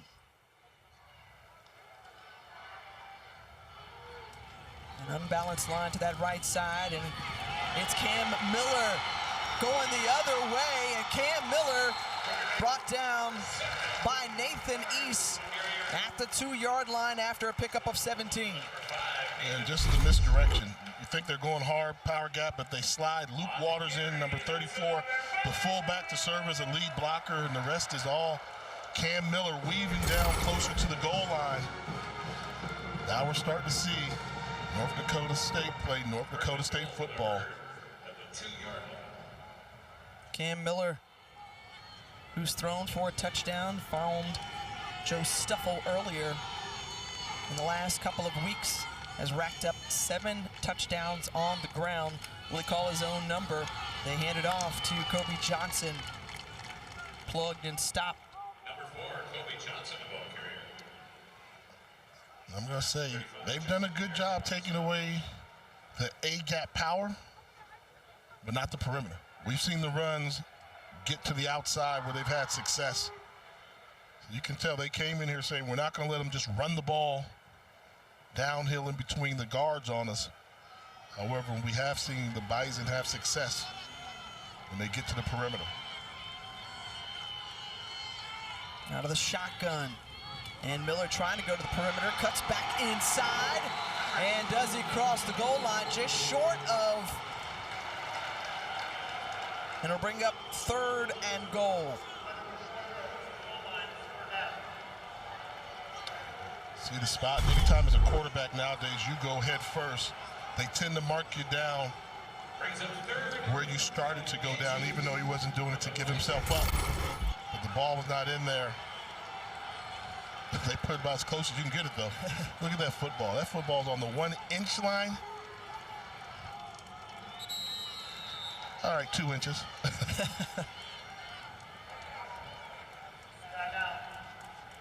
North Dakota State spins a timeout with 2:17 remaining here in the 3rd quarter. While we have this time, let's take a look at the brackets. And we mentioned this is the first of 3 games tonight. Also coming up around 9:30, it's Incarnate Word traveling to the West Coast to take on Sacramento State. The number 1 overall seed in South Dakota State will host Holy Cross tomorrow at 11 a.m. on ESPN. Don't mention South Dakota State too loud around here. So talking to the fans here, like, who's the rival? And they said, well, it depends on your age. So if you're new school, it's South Dakota State. Old school, it's North Dakota, which I thought it would have been North Dakota, but it's South Dakota State. But those are some really good matchups. Troy Taylor, the job he's done out at Sacramento State, taking on Incarnate Word, who's a pass-happy offense. Yeah, they lead FCS in points per game at 52, and that one is lunged forward. No call still on the field, but it looked like Cam Miller got in for a touchdown. We will await the signal. Yeah, why aren't they signaling that? I thought the lunge got him there, but they are marking him short. Run the field. It's a touchdown. Oh, okay. Well, the late signal, nonetheless, and Cam Miller is in for another rushing touchdown this season. Yeah, good job. Gets almost halfway in there. And as we said, this defense for Samford been on the field for a while and starting to get worn down a little bit. Plays right into the hands of the Bison. And when you think about time of possession, 31 plus minutes for the home squad, North Dakota State. And still blanking Samford, but adding more ammunition, 24-0 in this FCS quarterfinal. And look, it was a slow start for the Bison, and both teams, really. But you think about just 65 yards picked up in those first 4 drives, and then they just started churning it out, both yards and points thereafter. Yeah, and their defense did such a good job. I'm going to give credit to their defense stopping and continuing to stop the Samford offense all the time. And once the offense got it going, they were able to increase their lead in a hurry. But I got to give it up to this defense. I mean, defense did a great job. You're talking about an offense that averages almost 35 points a game, and they've only gotten to the red zone once. Best offense they had was a blocked field goal try there, so really dominating performance by Matt Ince's crew on the defensive side of the ball.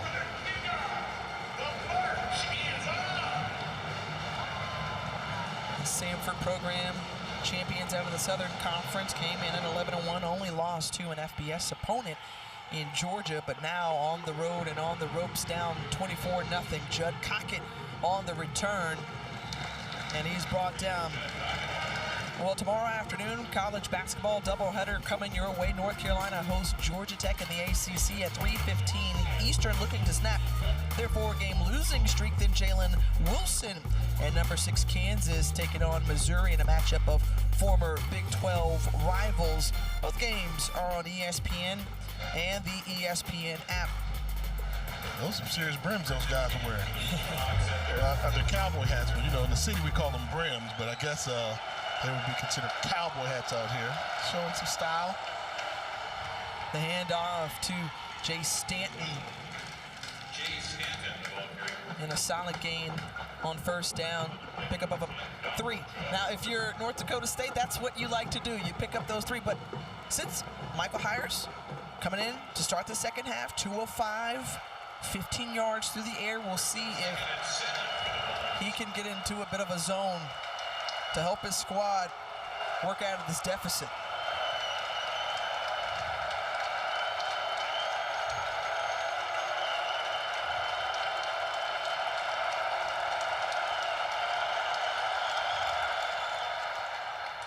Hires quickly out, good break on the ball, but the reception made by Kendall Watson.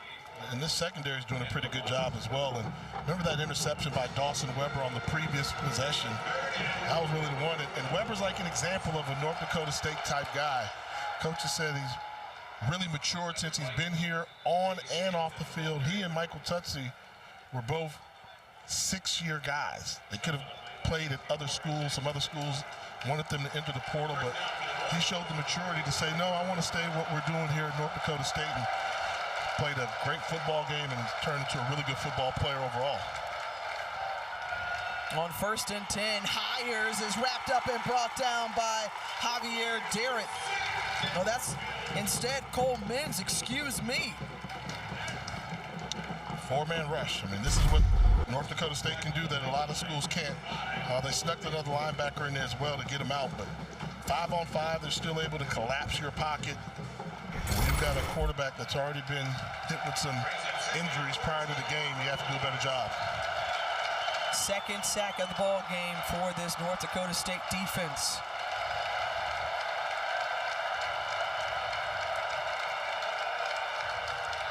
And that brings us to the end of the third quarter.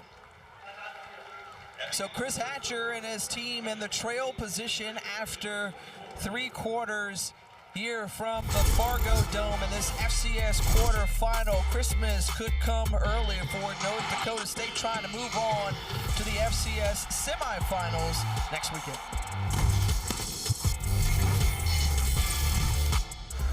Back back here in Fargo as just about the start of the fourth quarter coming your way. Jay Walker, Tiffany Green along with Taylor Davis, and the Bison continuing to charge ahead. The number 3 overall seed in these FCS playoffs, and quite honestly, folks, royalty in the football championship subdivision. 17 overall national titles for this program. Meanwhile, Samford doesn't want to see their terrific season come to an end, winning the conference outright in the Southern Conference for the first time since 1936. Hey, look, last weekend they were pumped up, right? They had that overtime win over Southeast Louisiana, but it was the first time they ever hosted a playoff game. And program that's building a tradition down there. It's the school of Bobby Bowden, and we went to school, and his son Terry coached there as well.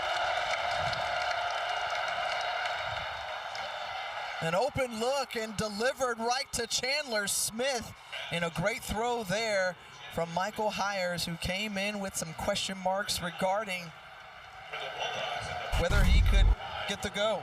And Hires came in the game and said, I'm going to target Chandler Smith.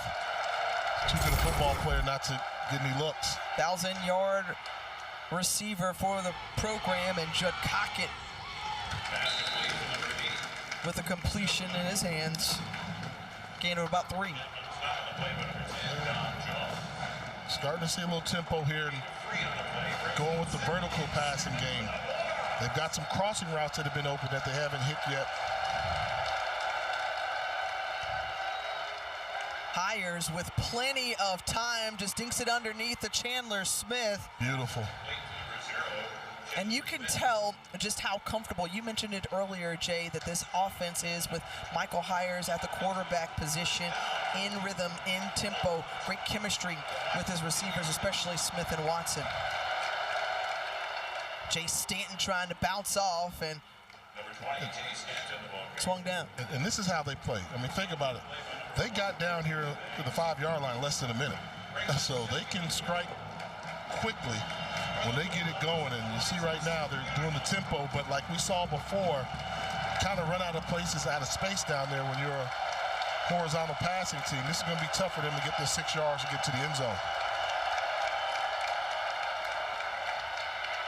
Hires stutter stepping through, and that's Jackson Dutenheffer. And this is where, as a quarterback, you have to help your team out. We saw the freshman Crittenden get the same situation, took a sack. You can't take sacks when you're this close. Every yard counts. This is postseason. It's hard to get 3 or 4 yards, so you have to strategically plan it. Sometimes throwing the ball away doesn't hurt you.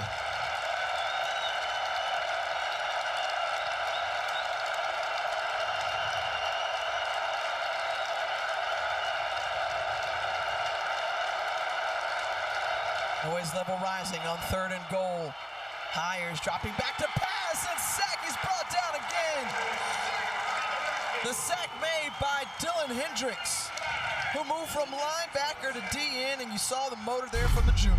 Yeah, that's what they want, just pursue the football. But like we said, great individual effort. But once you get down in the red zone, you know, a lot of those teams, it's not just Samford, but the teams that kind of follow that Mike Leach type tree, Hal Mumme, when you don't have a steady running game that you've established, it's tough.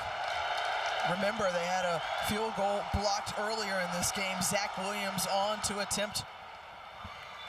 And it's through 28 yards out, and Samford getting on the board. 24-3 ball game. Still some work to do for the Bulldogs, but they score.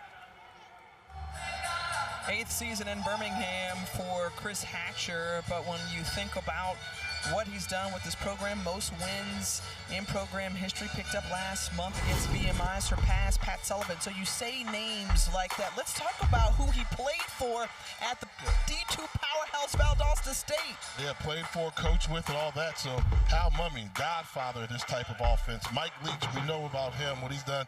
Dana Holgerson, fantastic coach. And then look at his staff. Will Muschamp, Kirby Smart, Sean Bostic. Wow. That's touching some people. That's connectivity on the highest of high levels.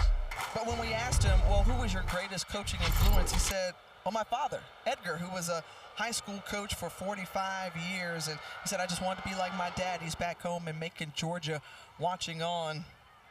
So I hope you're doing well, Mr. Edgar Hatcher. Says he's used to traveling with him on the road, and right now he's got to send some good vibes from the Southeast because his team only netted 3 points, but they didn't get shut out. Yeah. So that's important. That's number one, and you try to build on that. But how does your defense now stop and hold this North Dakota State offense like they did in the first half? And it seems like we've been saying that since probably 4 minutes left in the first half. Can the defense make another stop after playing so well? But the Bison got on a roll and offensively started to figure out some things. And Kobe Johnson figuring out that he was still on his feet, not tackled, or no whistle did he hear, so he kept on going. And that's what North Dakota State does. They're going to play to the whistle. Yes, and look at the effort. I mean, this is just all the effort. You know where they want to run the football, not going down, good balance, gathers himself, picks up the first down, and that's championship caliber football. And Jay, let's be honest, in that first half, North Dakota State struggled to run the football. They picked up just 61 yards on the ground, and prior to that carry, they've eclipsed that, 72 yards, plus that gain there from Kobe Johnson. And here, just a little pass out to the flat, and Braylon Henderson into Bulldog territory. This is just schematically. Okay, if you want to put so many people in the box, they had 3 wide receivers at the bottom of your screen and only 2 defenders. So once you run the play, you'll see one block, you got to come get them from the inside. Schematically, they caught them in a design play, focusing on the rushing attack. You can't let the offense outnumber you 3-2. It's like in basketball, running a fast break. You give me a 3-on-2 fast break, I'm going to put the ball in the bucket. 3-on-3 gets tough, may have to pull it out. I see you. This is some basketball knowledge.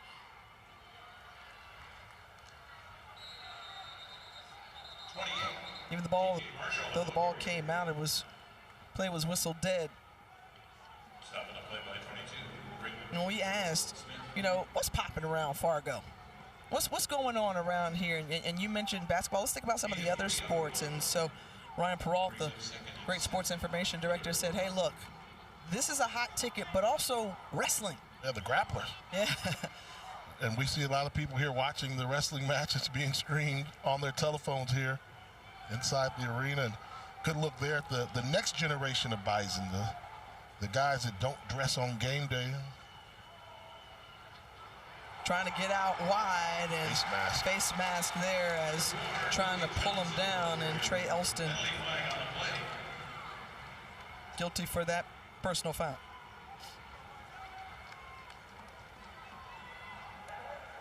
Personal foul, face mask, defense number 27, 15-yard penalty, automatic first down. And when we talked to Coach Ince, he said, Jay, we dress like 120. He said we could dress 150 if the rules allowed it. That's how many people want to play for North Dakota State, and you got to wait your turn. That next generation, those are the guys you're going to see trying to keep the tradition going. And I learned something unique. They have something here called a championship room. And you cannot go in the championship room unless you've either won a conference tournament title or a national championship. So you got some people that haven't gotten that championship room yet that are on the squad because they did come in second in their conference this year. Second to the #1 overall seed, South Dakota State.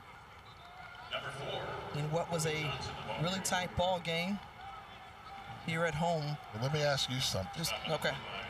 So your first time in Fargo. Yep. Taylor, I'm curious, what do you and Taylor think about Fargo? You've heard about it from the outside looking in, but when you come here, does it make sense why they win, how they win, and the surrounding of the fans?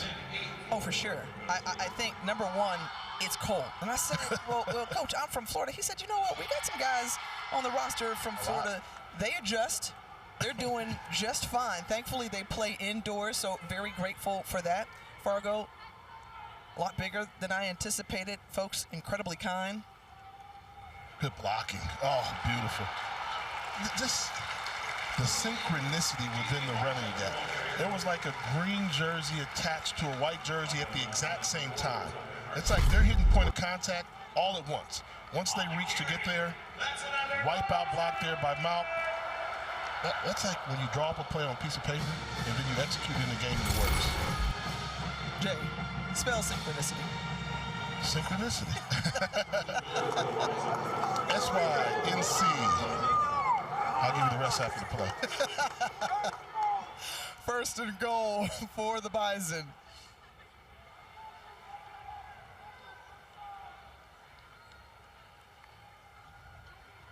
On the carry. And TK Marshall is stood up. You got my thoughts, Jay. Taylor, quickly, what do you think of Fargo? I have to agree with you, Tiffany. I mean, when I got off the plane, I was a fish out of water in this weather, you know? I am not conditioned for the snow.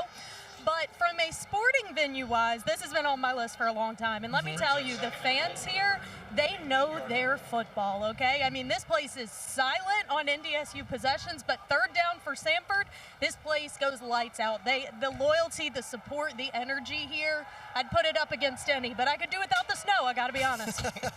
I would agree with you there, but everyone most definitely is invested. Yeah. And so I would say this. Taylor, they probably knew you weren't from Fargo like 2 seconds after you said your first word. 100%.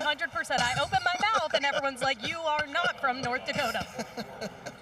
But when we ask, okay, well, what's the importance of North Dakota State football? And they say, well, Matt Ent says, look, this is this region's pro team. Yeah. Right? So everyone buys in, and we've seen sustained success in this program. Really high expectations coming in and year out. I said, well, does it get tiring, winning so much?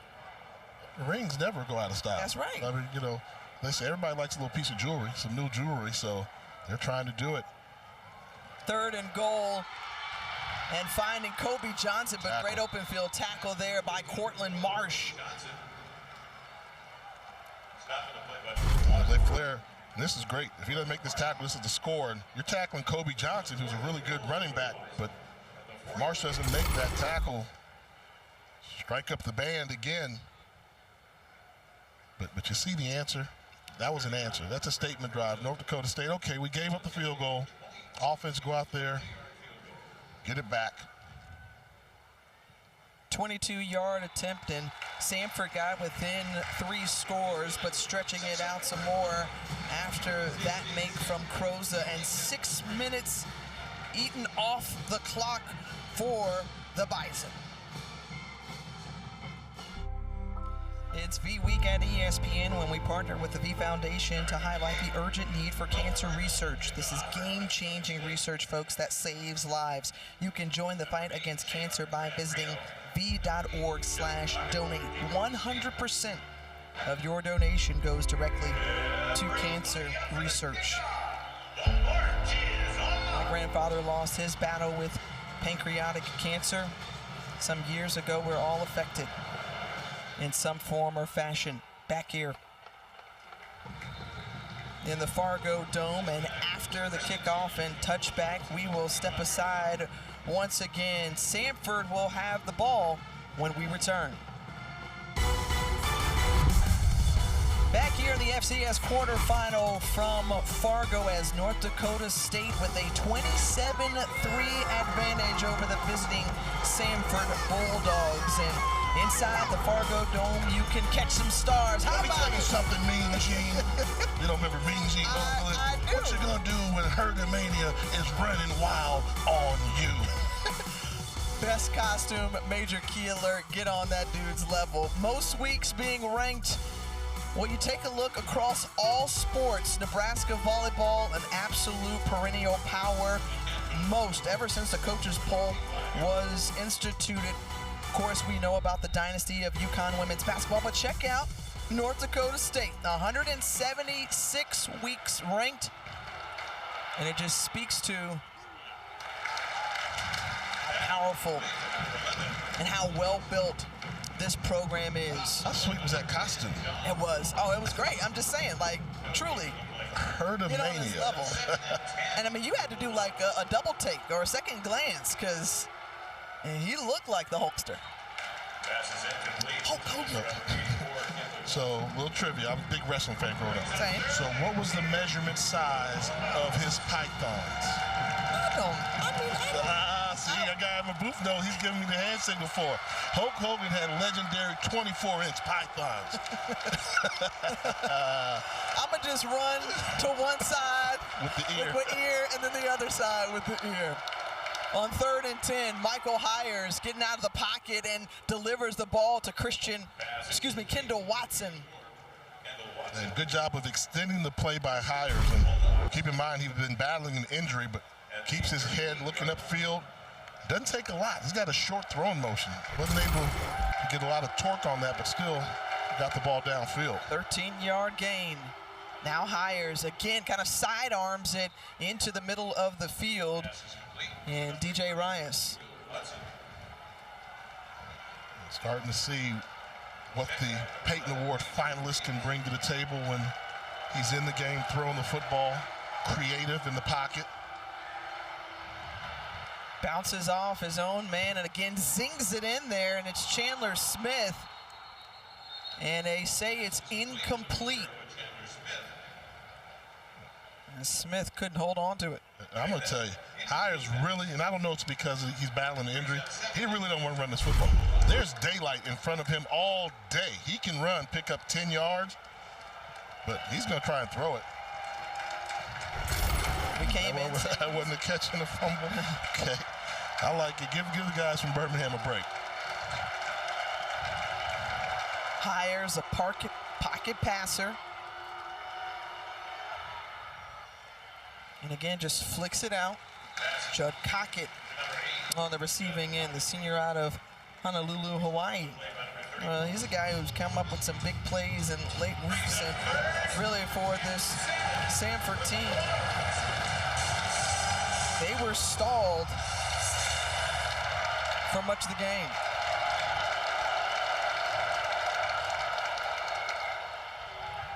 Quick out to Rias, trying to find some blocking.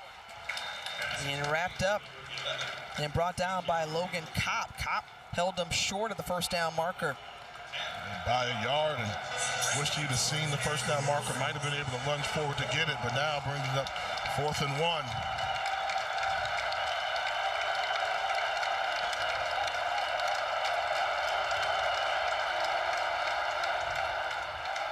And this is a free play. This goes right into the middle of the field, wide open, and Chandler Smith scores the touchdown. Wisely, Michael Hires saw the North Dakota State lineman jump offsides. Defense in the neutral of the snap. That penalty's declined. Result of play, touchdown. So Spencer Wagee came across, and Michael Hires finds Chandler Smith. Knew it was a free play, was looking for somebody downfield, and blown coverage as Chandler Smith able to get behind Dawson Weber, possibly peeking in the backfield for the first touchdown for Samford tonight. And Samford going for 2.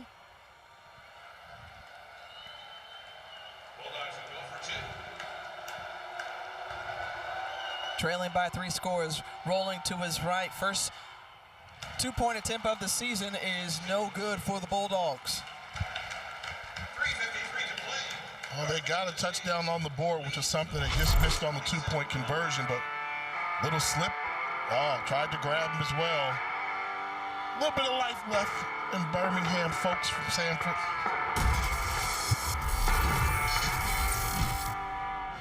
Back here in Fargo, snow on the ground. Temperature started around game time in the mid-20s, but there's far more football left with 3:53 remaining here as the Bison looking to punch their ticket to the semifinals. They will await the winner of the game later tonight between Incarnate Word and Sacramento State. You know there's far more snow in the forecast too. It's supposed to start snowing on Tuesday, 5 to 10 inches. 5 to 10. Yeah, they said next week, so we're getting out in time. Yeah. But normally you talk someplace, they say, may have an inch or two of snow. We miss like between 1 to 3 inches. 5 to 10 inches, like the amount of area they're talking about is about as much snow as we get in most places that see snow. Everybody up for the kickoff. The march is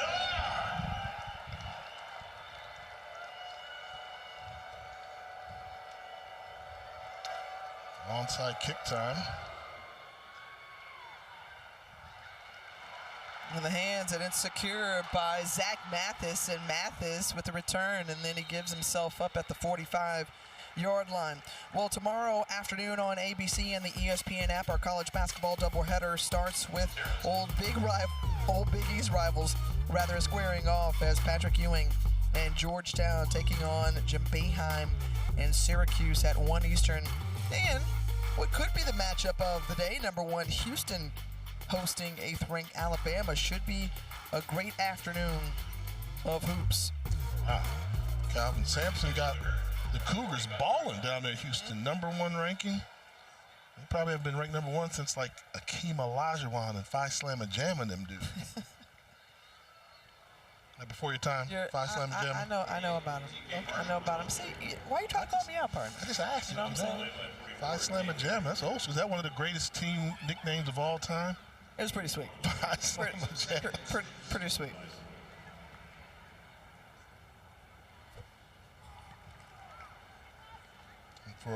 Let's ask, Taylor, you heard of Phi Slamma Jamma? I beg your pardon? Had you heard of Phi Slamma Jamma? Never heard of Phi Slamma Jamma. Fraternity Incorporated. Oh, right.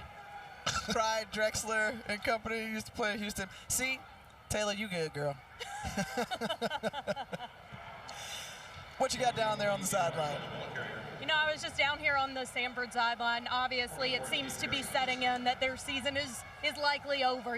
That sadness starts to set in, especially when you think about how many veterans are on this team. They actually have a lot of 6th-year guys who, they credit for having laid the foundation for a magical season like this. Guys, this is just their 2nd appearance in the quarterfinals. The last one was 1991, and none of these kids were alive at that point. So this is very special for the program. And, we talked about how much NDSU football means to this region. Well, Samford is in a state where college football is also king. And Coach Hatcher pointed out to us this week that this season has been interesting. And last week, they were playing in the first ever home playoff game. Troy was playing in a Sun Belt championship, and neither Auburn nor Alabama were playing. And he said his players have gotten the opportunity to play on huge stages. They've gotten the exposure and the coverage and the moments that he wants for them to have. So as saddened as they'll be to see this one end, it's a special one, and they have a lot to be proud of. Well, certainly the first playoff appearance you talked about since they faced off and beat JMU before going on to the then 1AA semifinals. That was a team led by Terry Bowden, who pushed them out to a 12-win season. But the 28 seniors that were recognized on senior day for Coach Hatcher, and when we asked him, well, how would you describe this team? What is it about them? And he said, well, look, at the end of the day, our guys are always going to give their best effort, give the best of themselves, and that's what's helped them to an 11-win season. And what I asked Coach, you have so many transfers there. We know the transfer portal is a part of college football, not going anywhere no time soon. And we've seen guys try to bring in too many transfers. They've got a lot. And he acknowledges we have a lot of transfers. I said, well, what's your success for going to the portal, getting good guys? And he said, basically, I don't just look to fill a gap. I look for guys that think they need more playing time. He said, I will never be mad at a student athlete that wants more playing time. If you want to just transfer from an FBS school to come down to an FCS school just to get scholarship. Start. Offense, number 36. 5-yard penalty. It's 4th down. That's not what he was looking for. He said, I want the guys that, hey, I've got film. I've seen you on tape. I've seen why you're not playing, and we can have a spot for you here. So that's been his recipe for success, and it worked great for them this year. Magical season.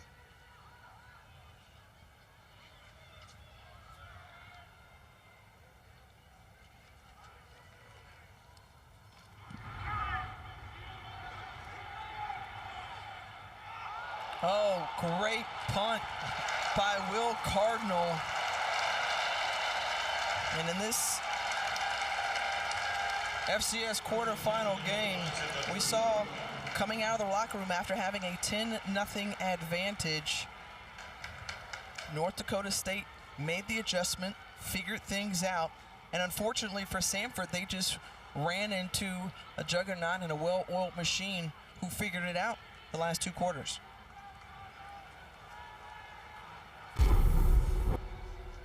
And taking a look at the brackets, as we mentioned to you, coming your way right here after this game, William & Mary and Montana State should be a great one. North Dakota State will move on. They will face off against Incarnate Word or Sacramento State. And then top-seeded Jackrabbits will be in action tomorrow. Keep an eye on that game. Sacramento State is coming on tonight as well.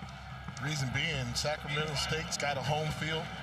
They're hosting at home. However, Incarnate Word's a passing team coming from Texas. So you're not getting the home field advantage of the weather elements that you can rely on sometimes. Quarterback, number 10. Coming your way next.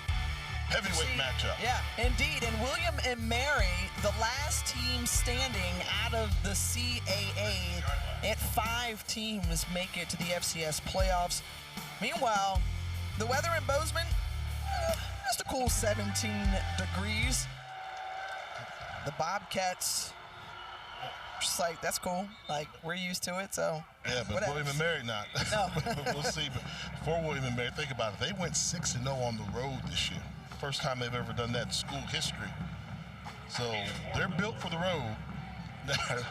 Being built for the road is one thing. Being built for the elements, I mean, that's either in you or it's not. We'll see coming up.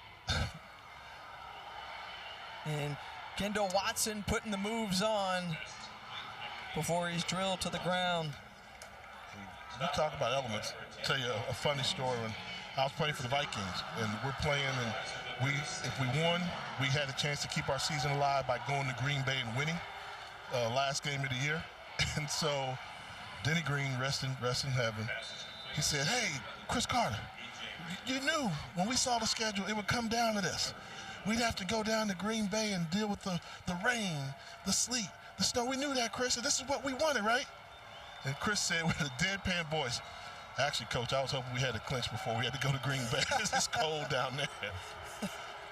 And you added the Denny Green impersonation, as well as Hires is spun to the ground.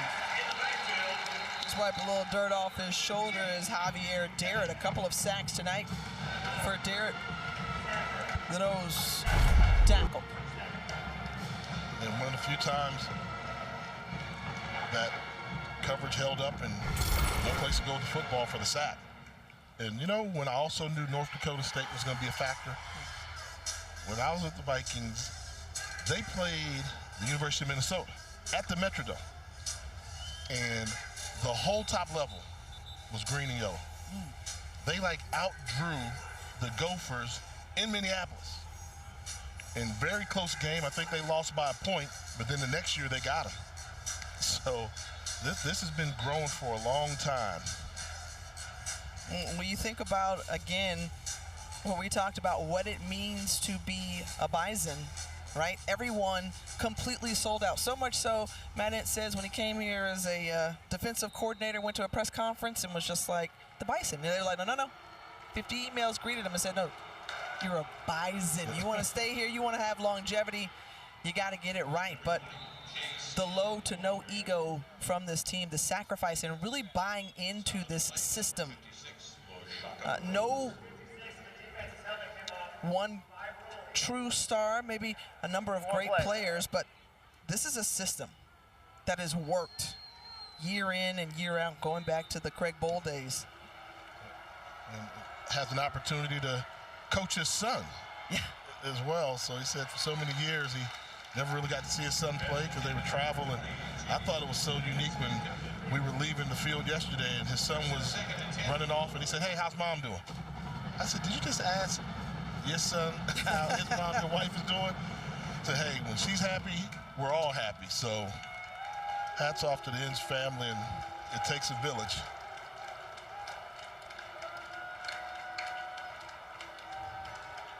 Under a minute to go. And really for this Samford team, a tough start for them as Quincy Crittenden got the start over Michael Hires, who had been the mainstay as the signal caller for Chris Hatcher's team. Had a missed opportunity earlier with the blocked field goal, and then gave up a touchdown before going into the locker room. And you said it, Jay, the play of the game was how well they could stop North Dakota State coming out of the locker room. But if you're looking as a Bison fan, you're thinking to yourself, man, we want to get out of this game healthy. Healthy. Yeah, we've seen Wagey battle some injuries before, getting banged up, and the status of Williams, the running back, be up in the air for next week, and they're going to play a really good football team next week, whoever that may be. We saw Raja Nelson get carted off, one of the wide receivers for the Bison. And just think, you know, they're already dealing with some injuries there. Tamarick Williams, as we mentioned, he left back in the first half, a boot on his right foot. Important to note, Eli Mostert could very well return. He's a dynamic playmaker up front on that defensive line. His twin brother Will is the starting D tackle, so they've had to shuffle some things around, but if they continue to advance, we could very well see him in the semifinals. And if they make it all the way to the championship game in Frisco, January 8th, he may be there. So Wagey walking off. That's a good sign. And just want to get out of these next 40 seconds of game clock without another injury.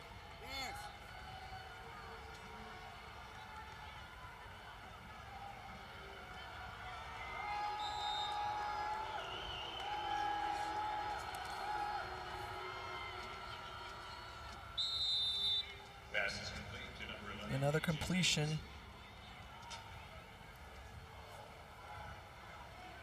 Second and 3 on the way. Gain of 7 brings up second and 3 for the Bulldogs.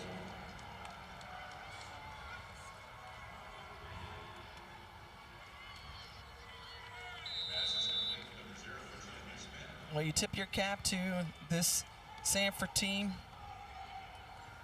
The season that they've put together, the Southern Conference champions, and this group out of Birmingham put up 11 wins and making their second ever quarterfinals appearance, and they just ran into a better North Dakota State team. Yeah, 4-7 a season ago, and then you turn around and you win 11 games, only lose 1 this year. And the key was they just beat the teams that beat them in close games last year. This year they beat them, and they're building something. And you can see why kids would want to go down there and play for Coach Hatcher and this pass-happy offense. Well, the Conference Coach of the Year will have some more time to work with as Hire is able to wiggle out of the sack and pick up the first down as Will Mostert had him in his reach. And Hire's a junior, so he's got another year of eligibility.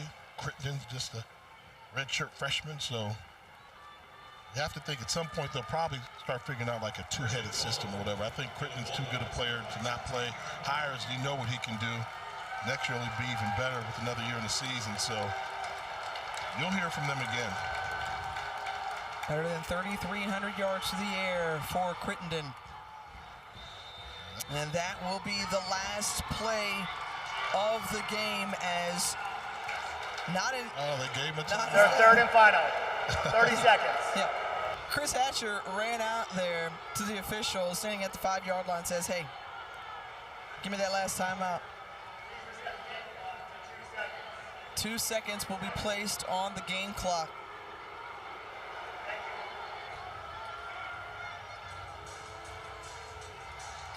And you also wonder, is he going to second guess the decision not to start Hires in this game?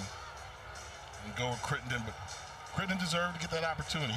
He's the reason why he advanced. A touchdown run last week in overtime, and but you can tell when it comes to that pure passing game, like Hires just has a little bit better grasp of it. Just a little bit in the game against North Dakota State, where pretty much impossible to run the football. You got to rely on throwing the ball. Hires might have, and I don't want to second guess, but I'm sure coach is going to do that himself. But the way it played out, being a backseat driver, Hires probably should have been the guy.